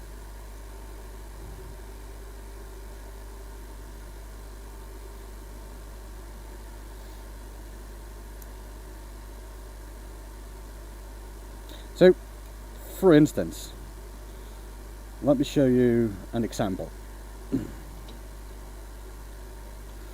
Just need to get this off. There you go. Let me show you an example here in just a minute. Right.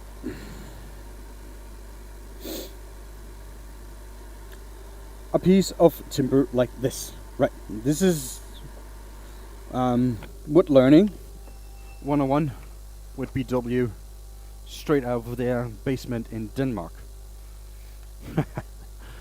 Right. Timber like this. Let's go.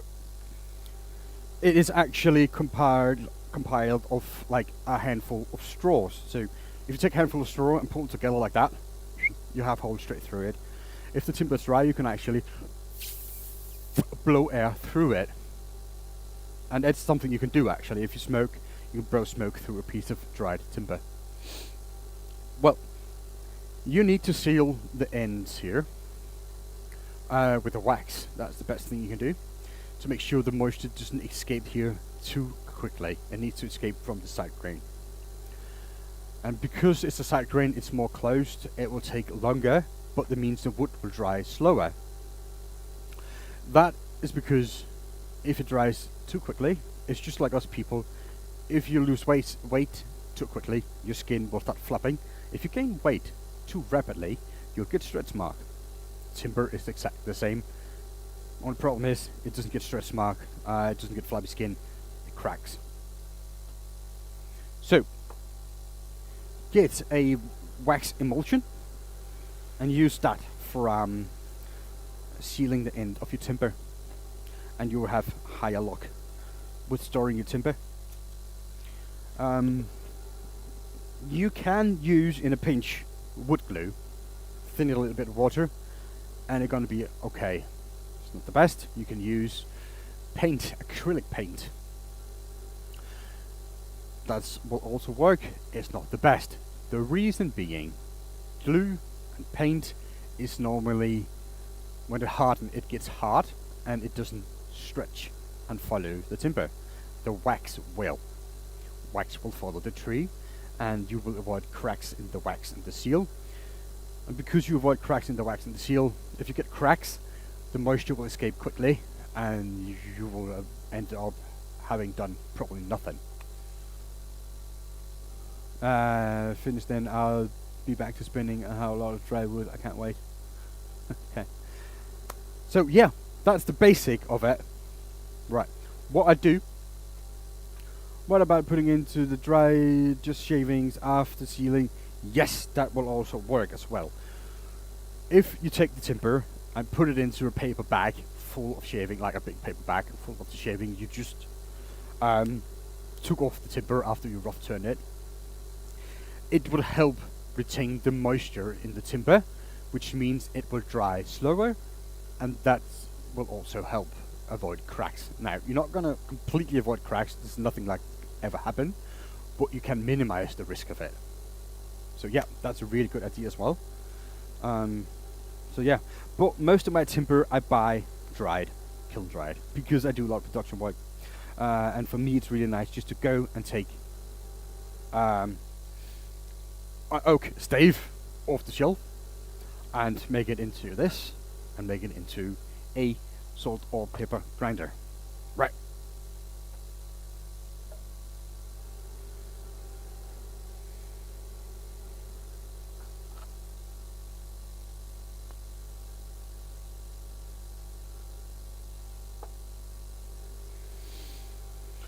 But you can also make your own wood kiln, and that's really easy to do. Right. Take an old refrigerator, remove anything you want from it, as long as it still is insulated and got a door on it. Right. Then you take a light bulb, and you need a light bulb that emits heat. It could be like a normal 60 watt or 80 watt light bulb, like at the old versions, if you still have those. Hello, Klaus. If you still have those laying around, and you put it in the refrigerator, you connect that to a thermostat, and you fill the entire refrigerator up with your timber that you need to dry. Cut out timber or staves or whatever, like you would normally, like put it something between it, so you got the option to breathe, and it's not stacked on top of each other. You need like a little separation, and then you get the heat up around 60 degrees Celsius. You want to make everything the same temperature, so for a normal size refrigerator that will take a week, maybe two, like that, but it's fine, there's nothing wrong with that. As soon as you got the heat up all the way through and you're certain of it, like I said, it's going to take a week or two, then you start ventilating. Right, have a small hole in it and start just opening the hole to the beginning, like a small hole, like an inch big hole, 2 inch maybe. And you gradually, over the next week, make that hole bigger and start pulling air through. And you need a moisture meter inside as well, so you can see the moisture should be really high. And it shouldn't drop quickly, you should just slowly ventilate that. And put in like 3-4 weeks, that whole refrigerator is full of red timber. And all it cost you was a 60 watt light bulb, an old refrigerator you can probably get for free, and a hydrometer, whatever, a moisture meter, and a temperature control unit. That's all you need. Can try to place timber in large pot of cold water, slowly to the boil, simmering 30 minutes. After simmering, leave the pot overnight to cool naturally.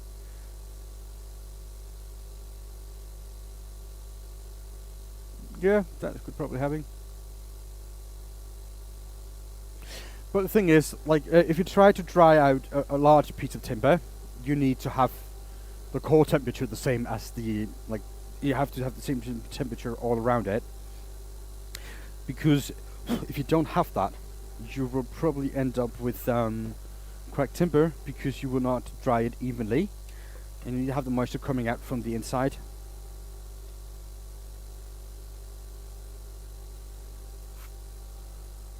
No worries.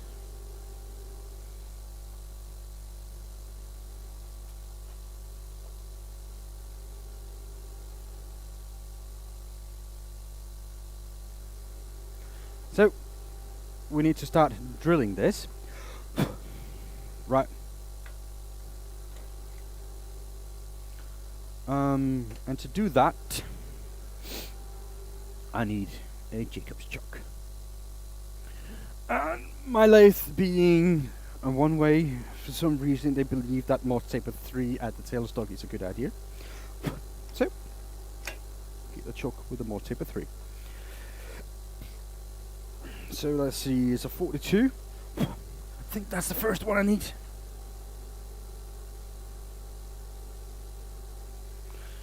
Yep.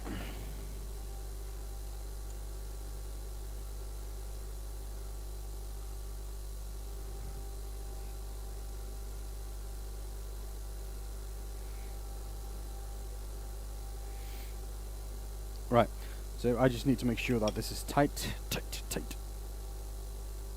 Like that.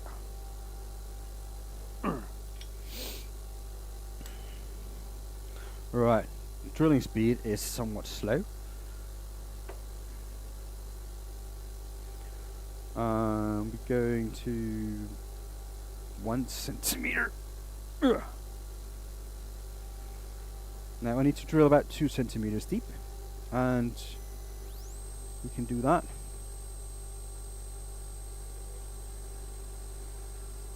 Now the refrigerator technique, I've seen that work.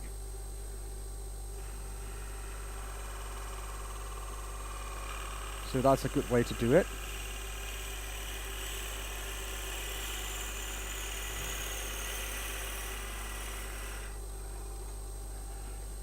And it's well worth it.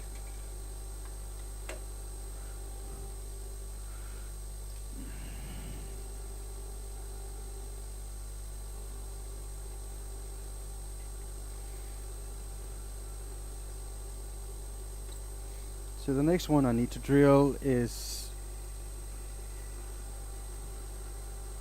35 mil, and for that I'm just gonna have to cool the drill with compressed air, and I need my mask on again because it's just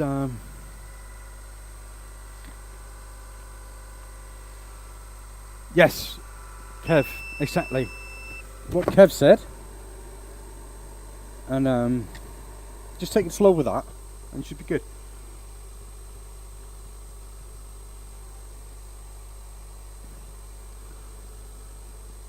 Now the cooling process, It's not what you need to speed up, it's actually what dries the timber. So just taking your time with that, it will be good. So let's see, that's 1 centimeter, that's 2, that's 3.5.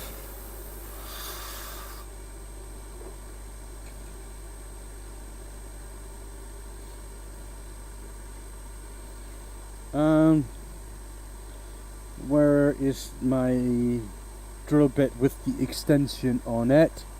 It's right there.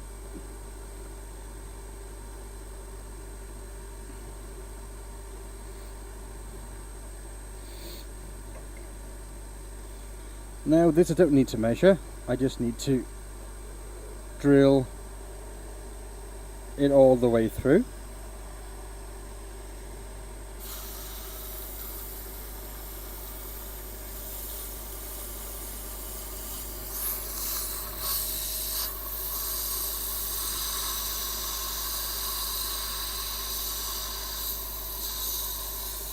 Yeah, that's also a way to do it.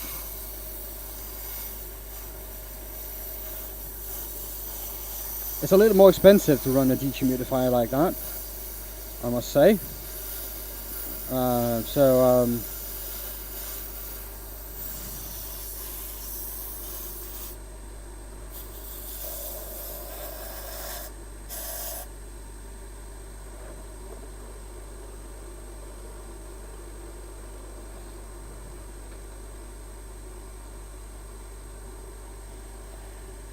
But yeah, most of the methods will work great. All depends on how much money you're willing to spend.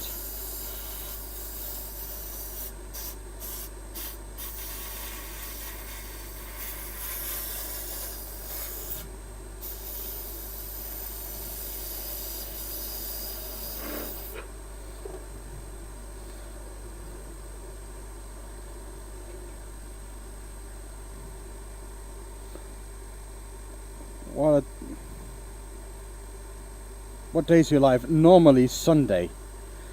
Normally just Sundays.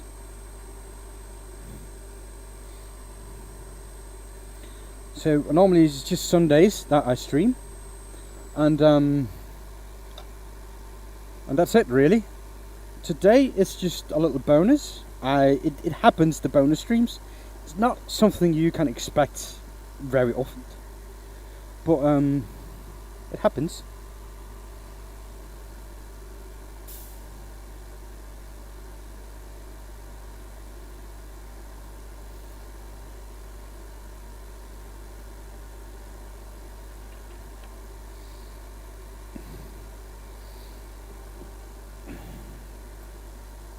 And because today is a holiday here in Denmark,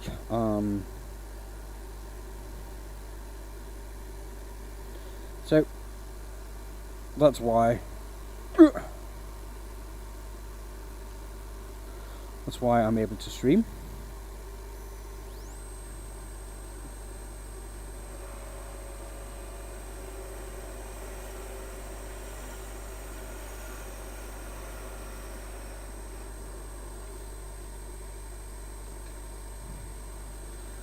So yep,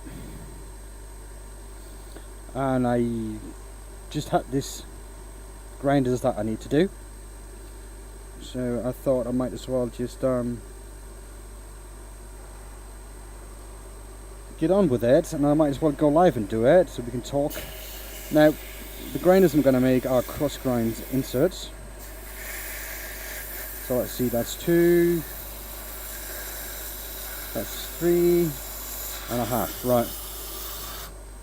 The measurements to make to drill are rather precise. Today's today's Monday. Today is Monday. That's why it's a surprise stream. It's not something that's normally there. But the time I go live was the same as I did today. So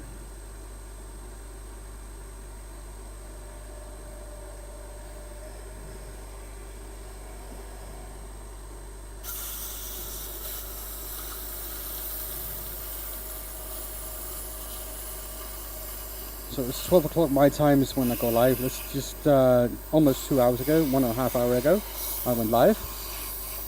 So that's the normal time.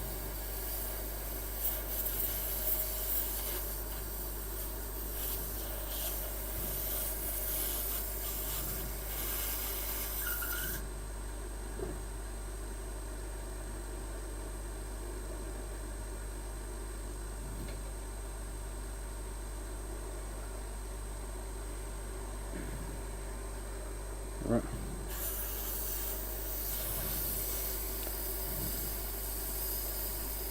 Let's see if I can go through.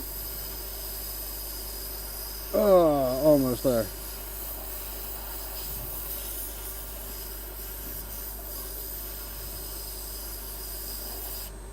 There you go, that's through.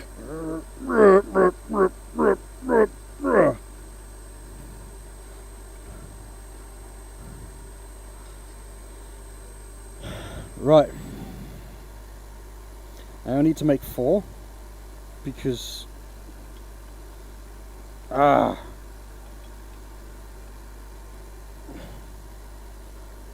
that's what they want.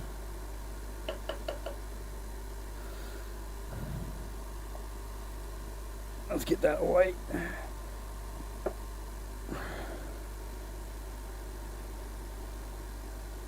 And I tried to make these with the continuous grain.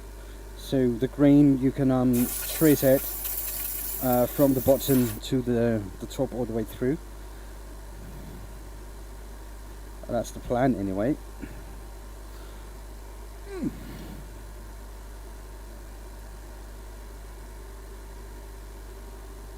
This is a difficult word for me to say apparently. So let's see.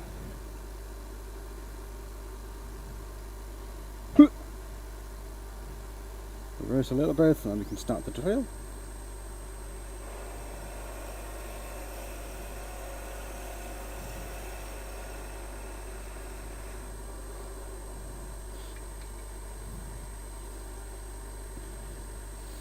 So the first drill is 42 mil and it's drilled 20 mil deep.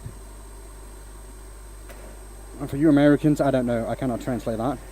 The second drill is 38 mil in diameter and it's drilled 35 millimeters deep. So that's 2, 3 and a half. I got a scale here on my quilt so I can keep track. And the last drill is the long one, and that needs to go all the way through. And this is for the main chamber of the things you're gonna have to grind in this. Now, the reason I use a cross grind is, first of all, it's ceramic grinding mechanism. Sounds really just the best in my opinion there is. And they give you a 25-year warranty. And that's just really impressive. And they give you a 25-year warranty on a product that you make yourself in your workshop. So if you got the receipt from when you bought it, you should always save that. And you come back with it broken within a quarter of a century,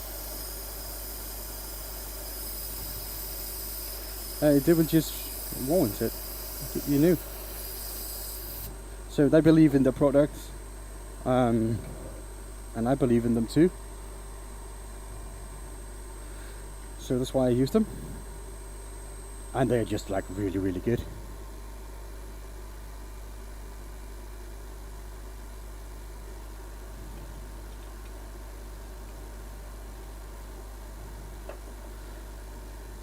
I've never seen a cross grind break in the 7 or 8 years I used them.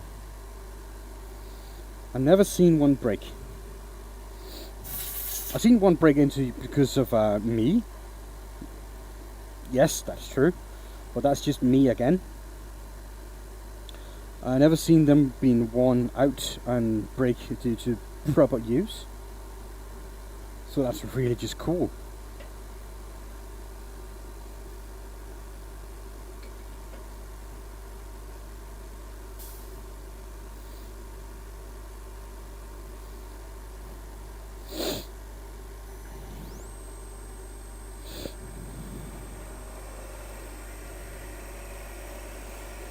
And also, it's a Danish product. Just it really.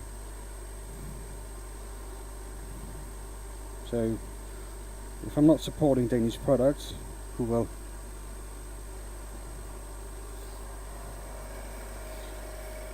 But yeah, really, they are just the best. Even the big name grinders out there in the world are starting to use them, like Peugeot. If you ever heard about those, they're supposed to be the best grinders in the world. They're not, they're crap. But after they start using them, they are really up the quality, and that's really good.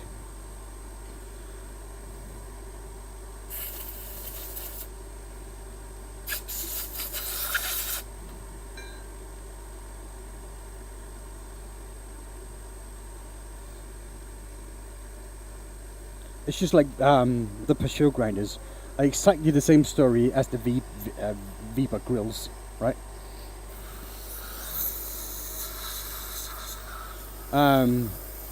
Weber grills got a lot of attention because of the ball design of the grill, and that's it. That's how they gained the market. The quality of the Weber grill is actually subpar, not really made of great quality and not made to last, and that's really a shame. The same with the Peugeot. They said that they had a lifetime warranty on their grinders, and they use plastic and metal as a grinding mechanisms. And when you went to them after a certain amount of time and said, well, your salt grinder broke, and they said, yeah, I can see that. Do you have the receipt for the salt and pepper you've been using in this mechanism? Like most people go, no, I don't. Well, if you didn't use our salt and our pepper, the warranty is void and you will get nothing. So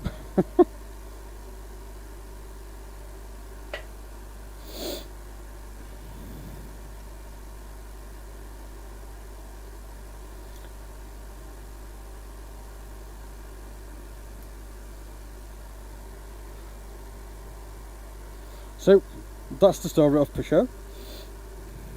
That's why I say the crap company, and the grinders is not good, because they really weren't and are not.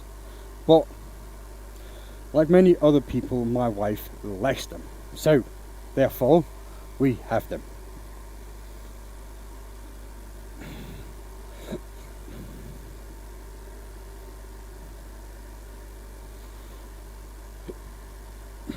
But yeah,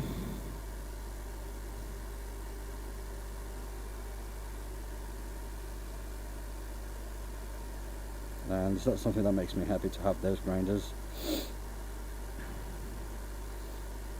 I'd rather have some of the grinders I make, because I think they are good quality, and I know they are good quality.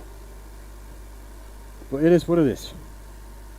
And if someone comes to me with a grinder I made 20 years ago and said the mechanism broke, I will warranty it, because that's just how it is. So I always tell people, if it breaks, bring it back to me, I will fix it. And don't worry about it, I will fix it.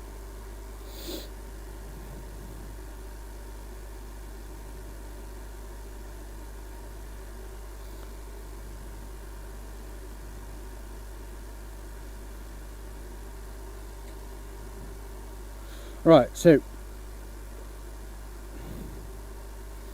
now I just need to true up the end here. It's not going to be a big deal, I just want to true it, because when I drilled it, the chances are the drill went off to the side a little bit. There's always that risk. And I'm just going to true it up, and I'm going to do that really easy.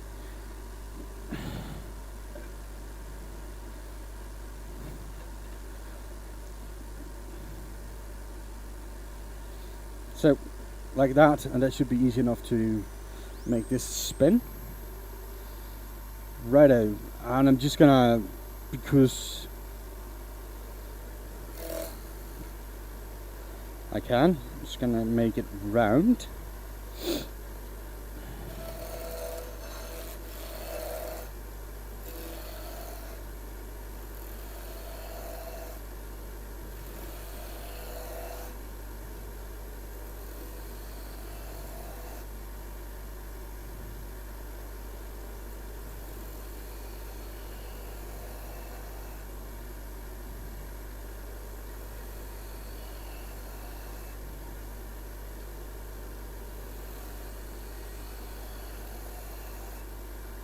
Right, so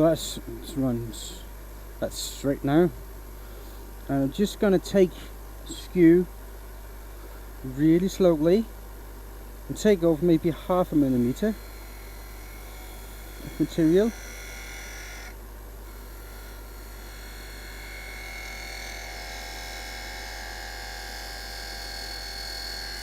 And go really close to my live center. Right, and like that. Now this is been screwed up. I'm just going to take the excess off. Now there. That's it. That one's done.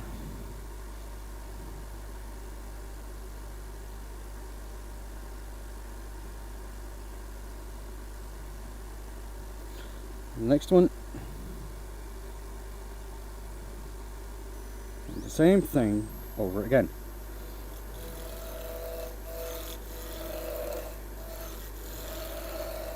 Now, if I were to make a lot of these, I would make a little jig that they can I can hold them, the timber, out of wood, because then I don't have to be as careful when I screw off the ends. Because if I take my tool here and I hit my live center, it will dull the tool rather quickly.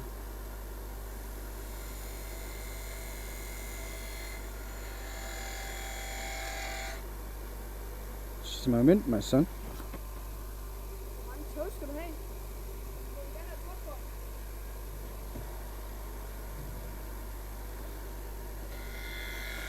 Right.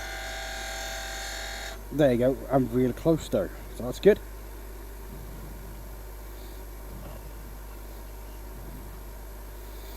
I'll just do that.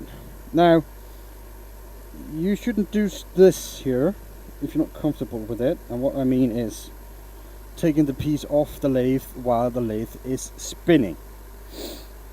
Now, as a production wood turner, I do this all the time, as well as put the timber in when the lathe is spinning. It just saves me 5 or 10 seconds on every piece.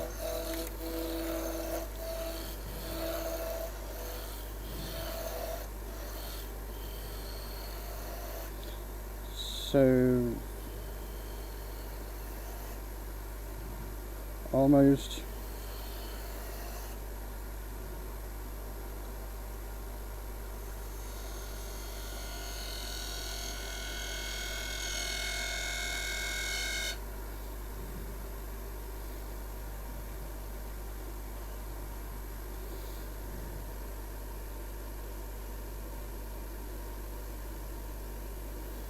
So just taking the edge off here like that, and that's good.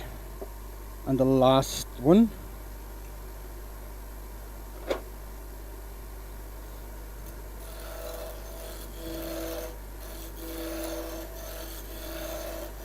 Now this is the speed that I normally work with, so you can see that this is kind of different from what I do on stream normally.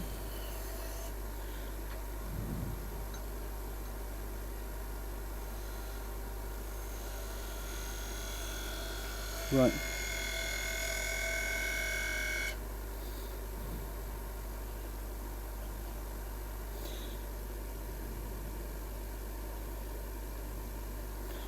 Alright, so that's 4. Take that away. Now, I need to make the make the tops. Now, this has always been an issue. If this doesn't come off the right way, it will kind of get stuck right.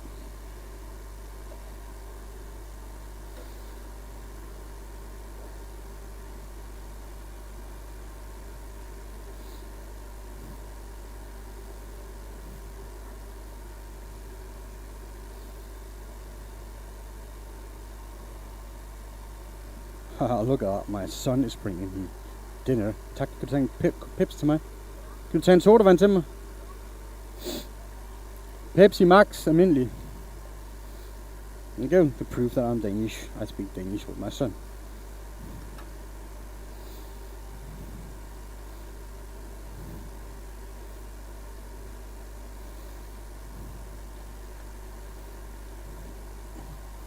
And there he is. Tack. So, let's just have a lunch break. Right? Because it's that time. Remember, take the key out of the choke when you're not using it. It's dangerous otherwise. Right.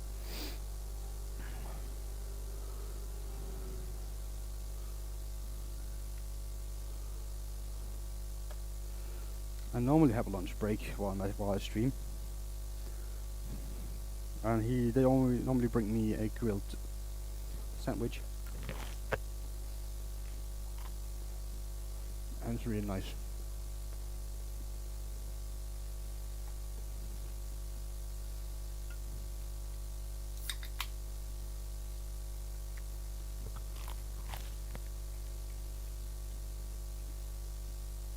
It tastes good at all miles, and it's made with love by my son. What more can you ask for, right?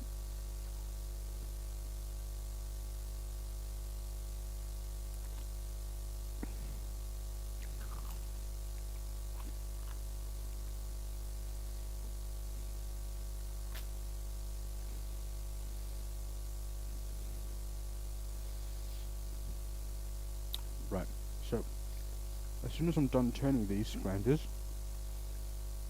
I'm gonna put 2 of them in a sealed little chamber, a plastic bag actually, basically, with a little container of salmiak spirits in it, like high concentrated salmiak spirit.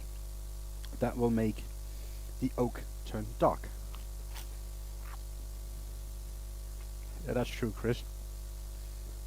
That will make the oak dark because of salmiak spirit will chemically burn the tannin in the oak, and that's why it goes dark, really. So yeah, we call it smoked oak here in Denmark or Europe. I don't know what you call it in the US. But yeah, it takes oak and make it like this, like chocolatey brown thingy. And the color varies quite a bit depending on how much tannin there's in the timber. So yeah, it depends on what time of the year the timber was cut.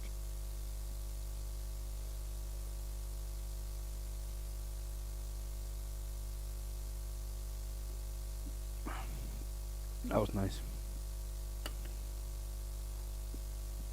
Thank you, son. I really appreciate that. Take that little plate over to the side so don't forget to bring it up, because that's what I normally would. So let's see. I need to drill again. Right. And I need to drill the top parts.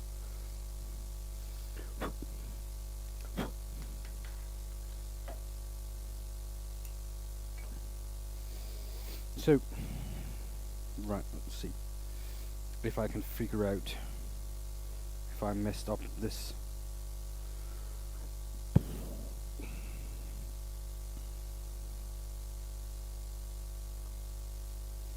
It's supposed to go like this. I don't know, we'll see.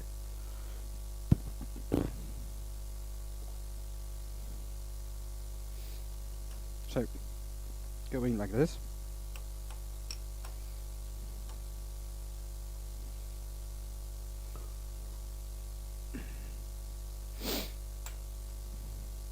So the first thing I'm going to do is I'm going to true up the end here.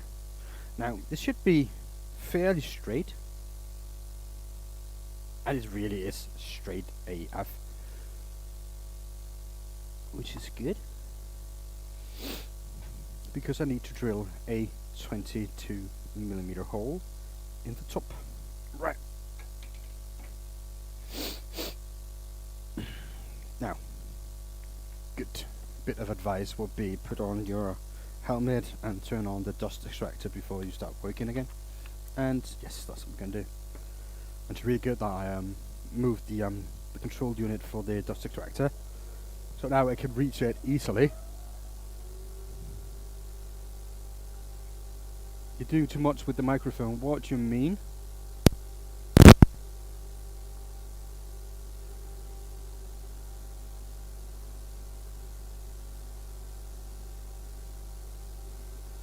What do you mean? I can hear myself talking.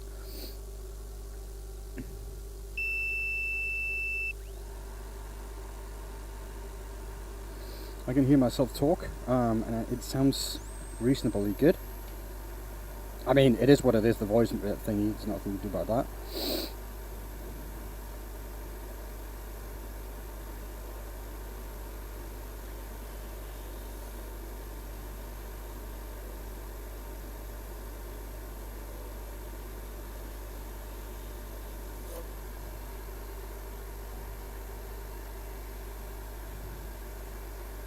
Yeah, no shit.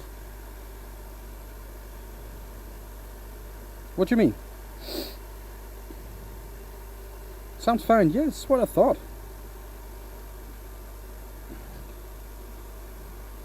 So I just need to measure, because I always forget.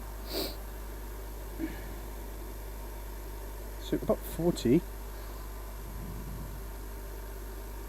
Yeah, that should be fine.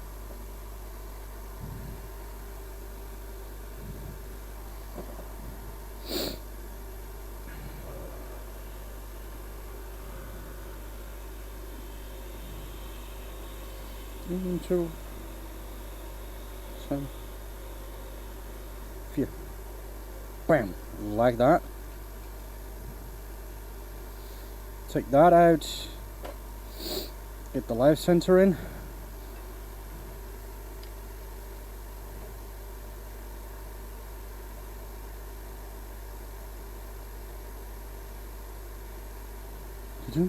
Pimping? I don't know. That was weird. But yeah, I think Max, he was saying something and I didn't recognize what he meant. That was weird.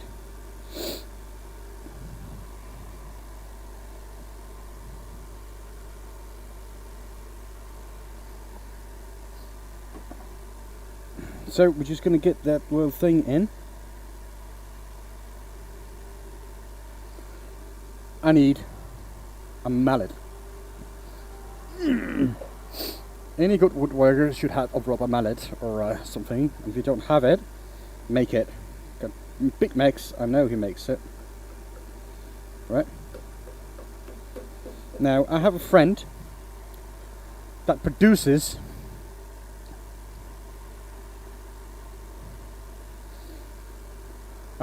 makes this, and he was nice enough to give it to me.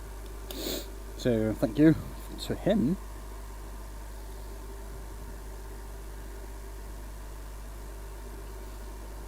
Right, see, that's good. That's cool. Right.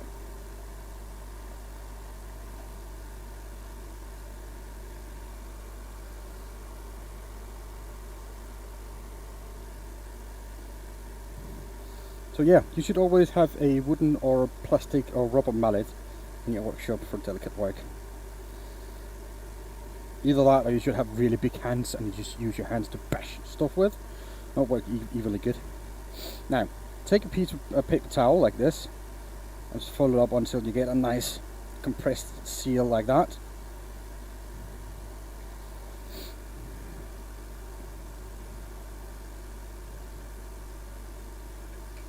And I should probably take another piece of... I love those mallets. Yeah, they're nice, Mac. They are nice. And you did a great job with them.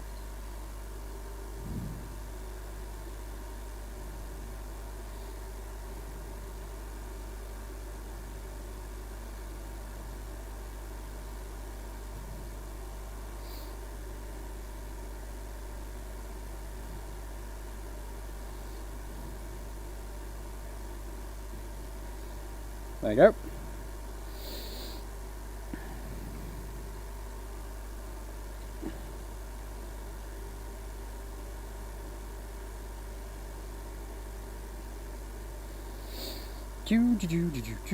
So, get some pressure on there. Right, so first of all, I need to know what. So that's there.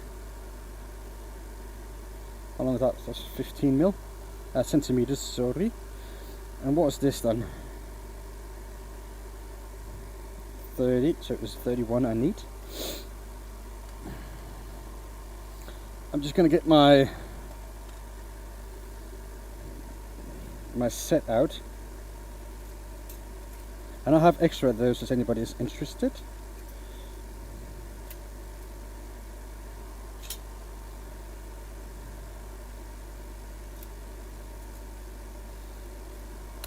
And they are in millimeters, so if you're into inches and stuff like that, it's just too bad, really. But they are mostly for the European market, because shipping is somewhat of a nuisance.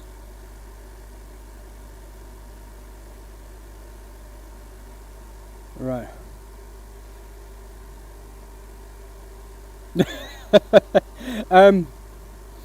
I work as a tool salesman, so don't worry too much about that. So that's one of the reasons I have so many tools.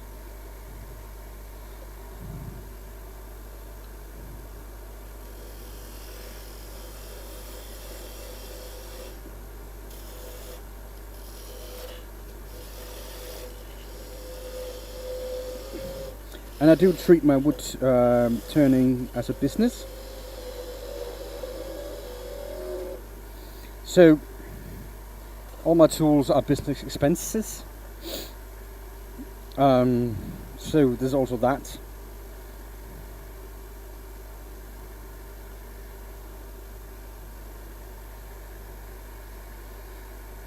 What are we making today? Today we're making salt and pepper grinders.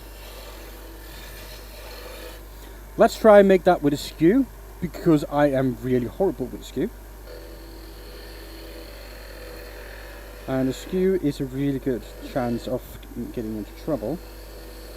But again, a skew is just really good for a job like this.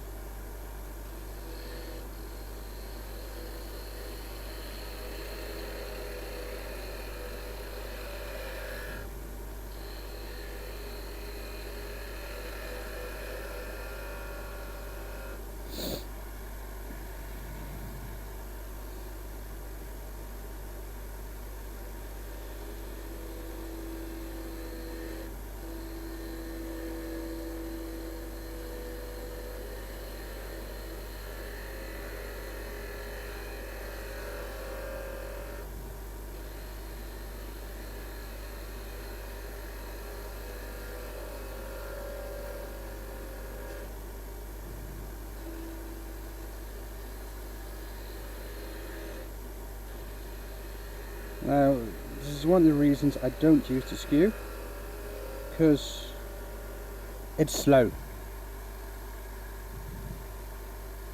Can you make cutting edge on your template? No. Because you need to sharpen it all the time, and then it's just, well, the template will be ruined, and they are not cheap to make. So, that's why I use a parting tool for it, Frank.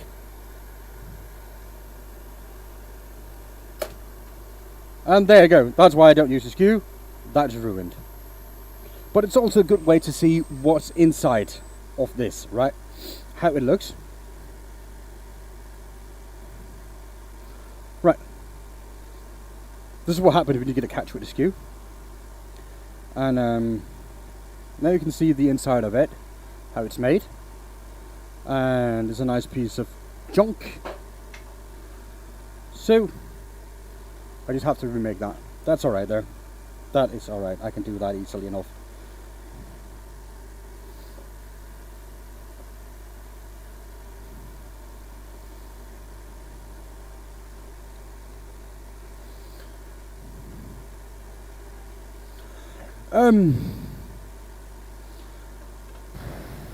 Is there any benefit in woodworking? Well, the benefit is you can make stuff, and you could probably sell some of the stuff. So that's the benefit.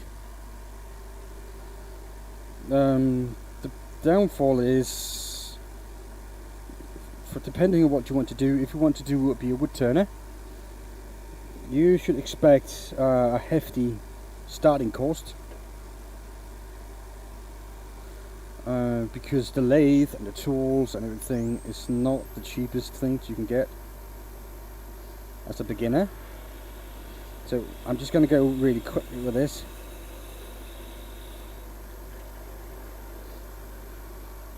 Because before you have the tools, the lathe and the sharpening system, you have spent probably at least a couple of $1,000. That's what I normally see.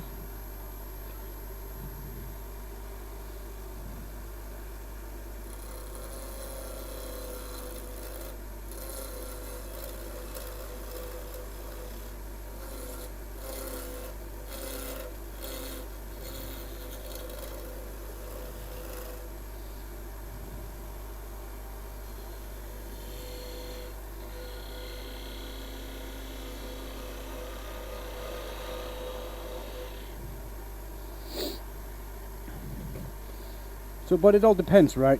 Because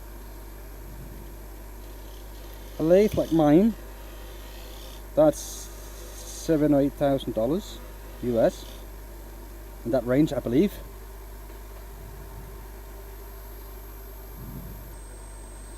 So you can easily spend a lot of money just on the lathe, but you can get lathes as low as 400, brand new ones, and you know, normally you get what you pay for.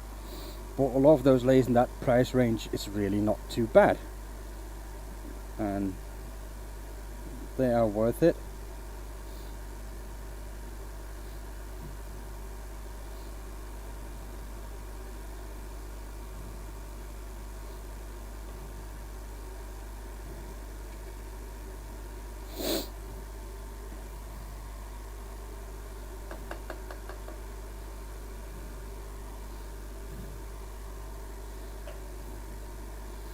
So let's not use the skew this time, right? So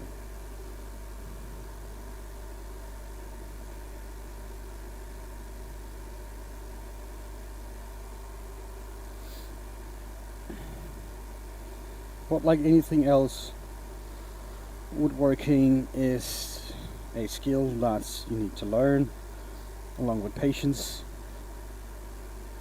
So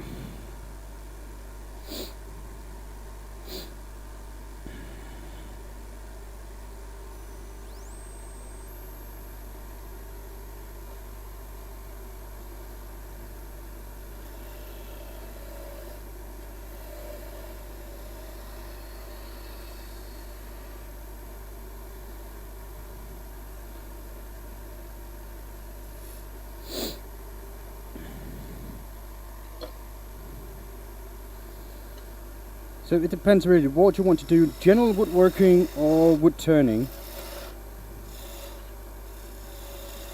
I'm not a general woodworker, I am a wood turner, and I make wood turning stuff.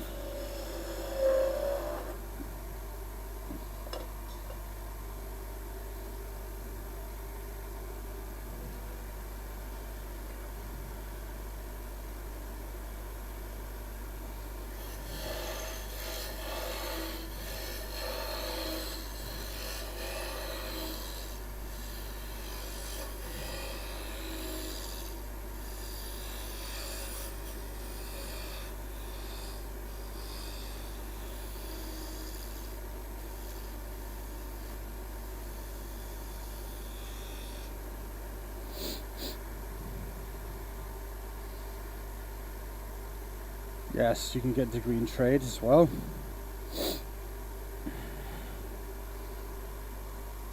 It's 23.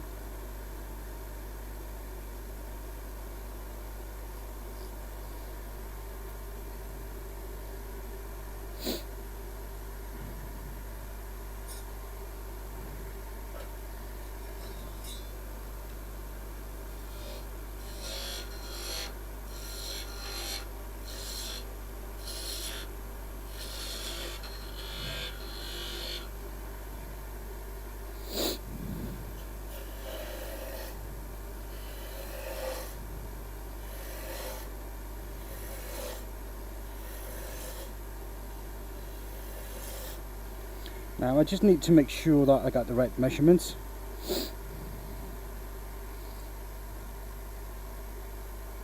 I don't know what that means, Boris. You need to translate that for me, please.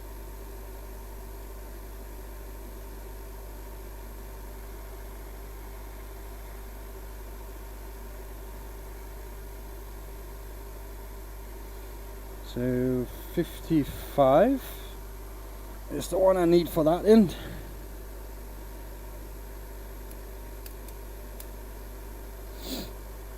So there. What about the bottom?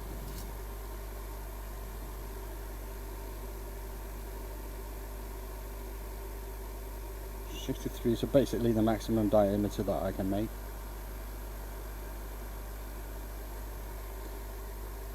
Oh, thank you, Boris.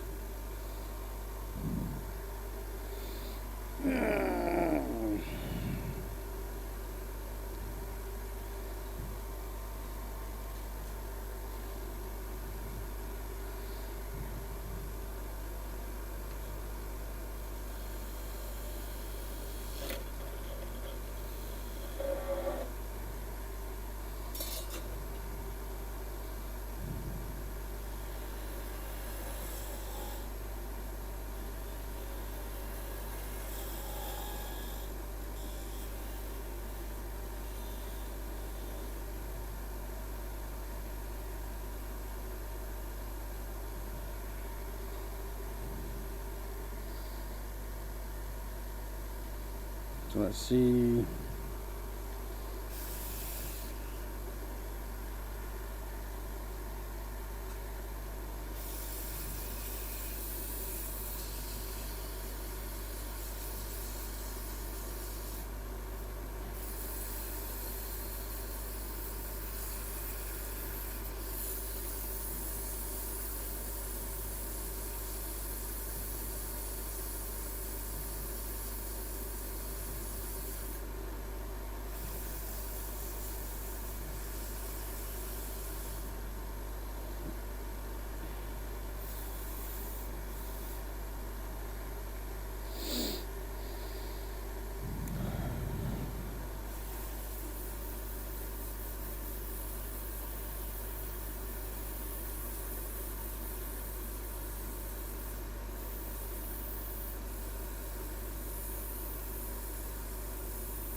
It's been fun watching and learning, chatting with you, but I have to go. Thank you, Jenny. It's been lovely having you here. I'm almost done anyway. In about an hour or so, it's all done.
I'll get the speed down a little bit.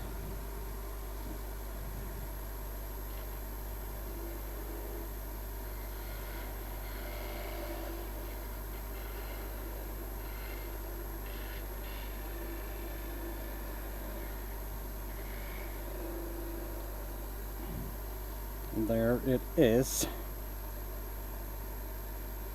Now I can just sand this end here a little bit. at some point, and it's going to be okay. Oh, I cannot see that. Whoop! Get it here, you!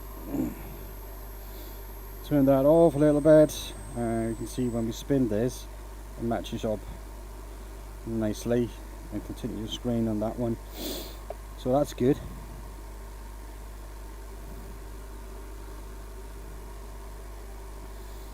I need to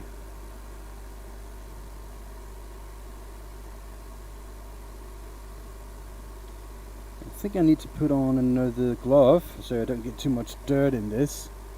I just need to figure out where I put my gloves. That's down there. Right.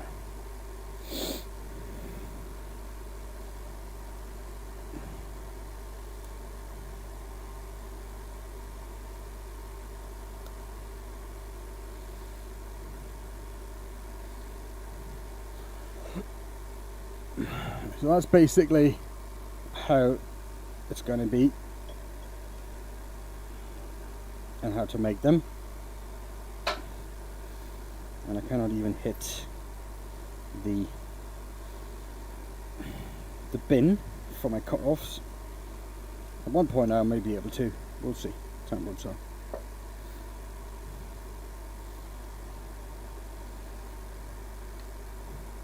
So we just need to complete that again a couple of times, and it should be okay.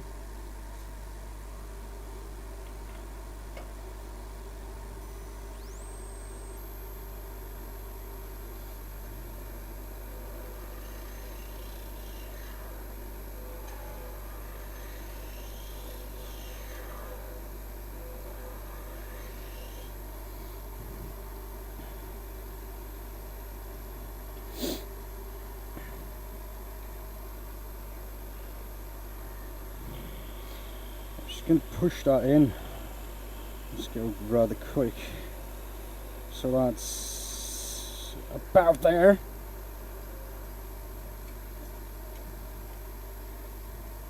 Put the cone center in. Just clean that out. So one batch I did some time ago, I forgot to clean that when I come here. When I put those plastic bits in, and the problem with that being, as soon as you start using it, all the debris from up there is going to fall out and into your salt and the pepper or whatnot, and it's going to be horrible. So yeah, I had to clean them manually afterwards, and it was horrible. So I don't think I should forget that anymore now. Like that, like this, like that. So that's good. See, we almost around here, so that's going to be good. This runs really nice, almost through.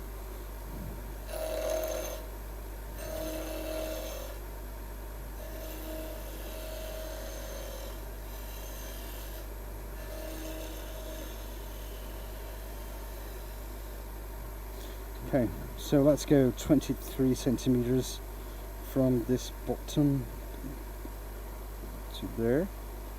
That should be about it. Yes. And 15. That's there. So 55 mil is going to be the top one.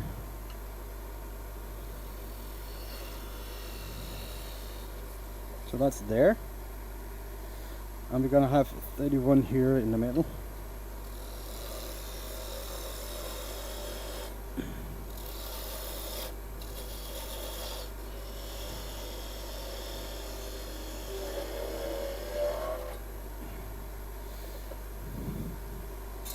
On the top here is just going to be the maximum diameter it can be.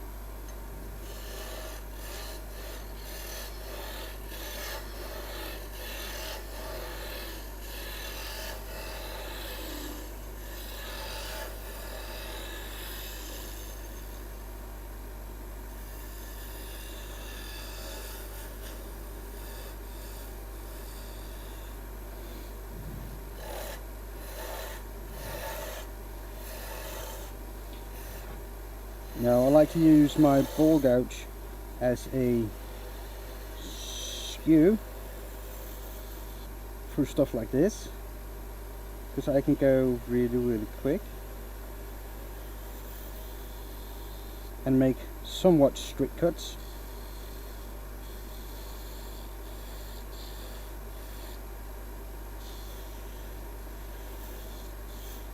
And that's the main reason why I have this long grind on them. It works really well on spindle jobs. Right, so there you go, something like that.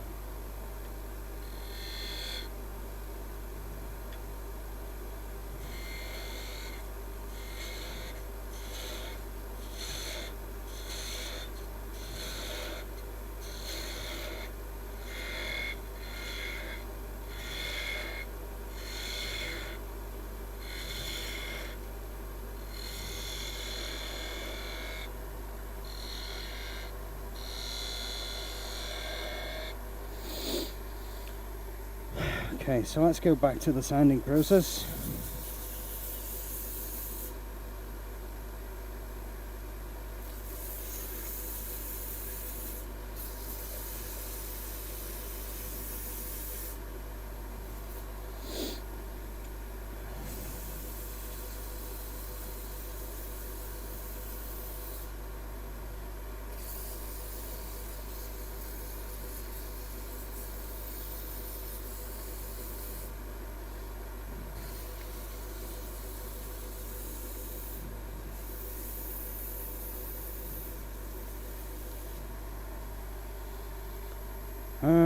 Let's see, is it, feels like there's something not completely right there. That's alright, there's nothing too bad about that. I just need to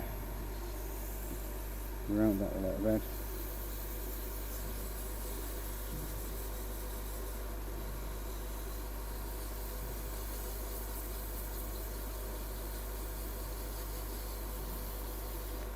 So there. So that's that one, and now the 180.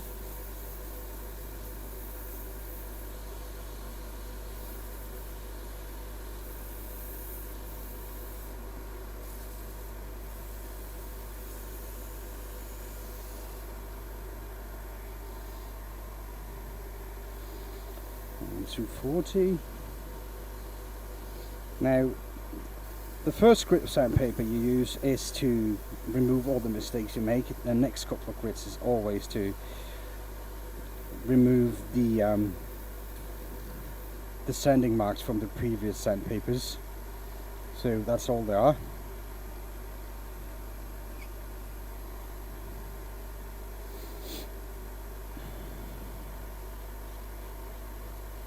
So I'm just going to round over that edge a little bit. There, around that over just a touch, and this here. Right, so just going to whittle away on this a little bit.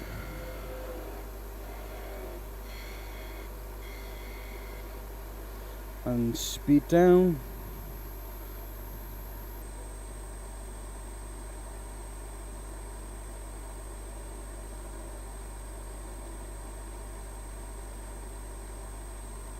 That's good.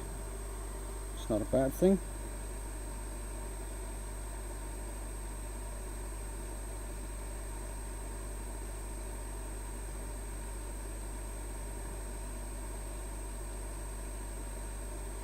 There you go. And there we have it.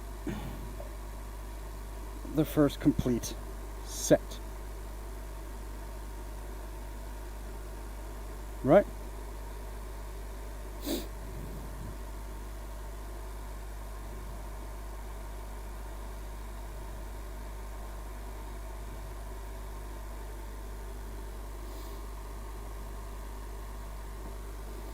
So now I just need to show you how I put in the mechanisms.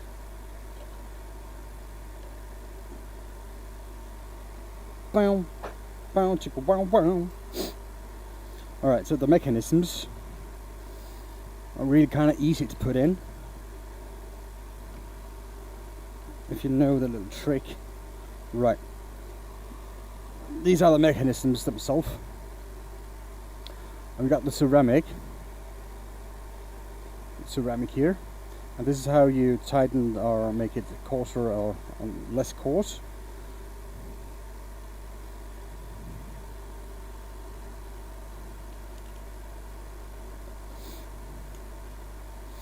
So like this, and if you got a Morse taper 3 lathe like I do, this is going to be a walk in the park and a piece of cake. So like that, and just advance the quill.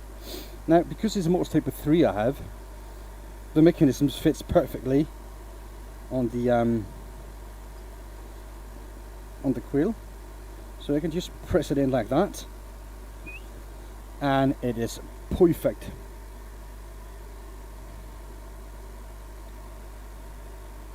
Boom, and there you go. And you just pull the top off like that, and you fill it with salt and or pepper, depending on your preference, or a cinnamon, or whatever you want really. So that's one. Where's the other one? There it is. I'm just going to put it in like that and like that.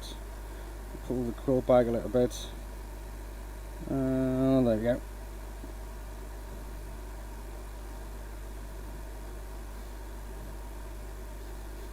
These will grind anything.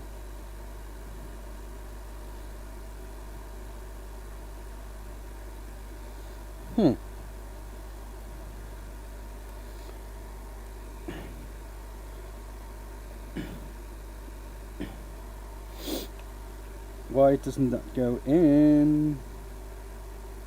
Normally. Oh, I see. I see. The clips have been scraped a little bit. So I'm just going to or what do you want to call it?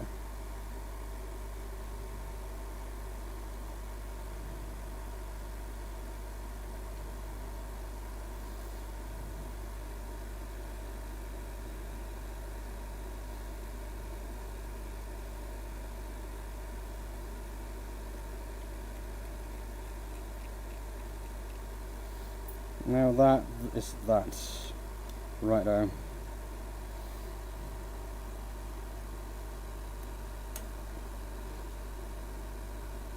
There you go. Bam. That's number 2. And we got a complete set. Let's go out and show the peeps. Like that.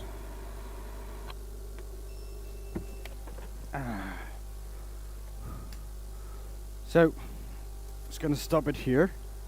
I'm not going to make the last one on stream, and last 2 actually, because I need to restart one of them. But there it is, that's the set. One is going to be dark, and one's going to be light. So that's it. What do you guys think? This also means that it's going to be the end of the stream. Because I had a little bit of cleanup to do. Someone made a mess. But yeah, if nothing else, thank you everybody for jumping in, and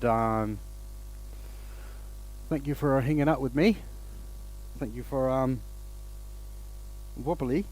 Thank you for your most generous donation at the beginning there. You're amazing, dude. I can't believe you did that 2 days in a row. Thank you for that, man. Everybody else, thank you for hanging out with me for so long. It's been a while. It's been a good thing. It's been enjoyable. Cut myself, and I showed you exactly what not to do. So that's good. All that. Thank you for watching and for tuning in and hanging out. Remember, you got lovely work, brother. Thank you, dude. Thank you. Remember, if you treat the world as you want the world to treat you, the world's going to be a better place. So you all take care. I'll see you next time. Righto.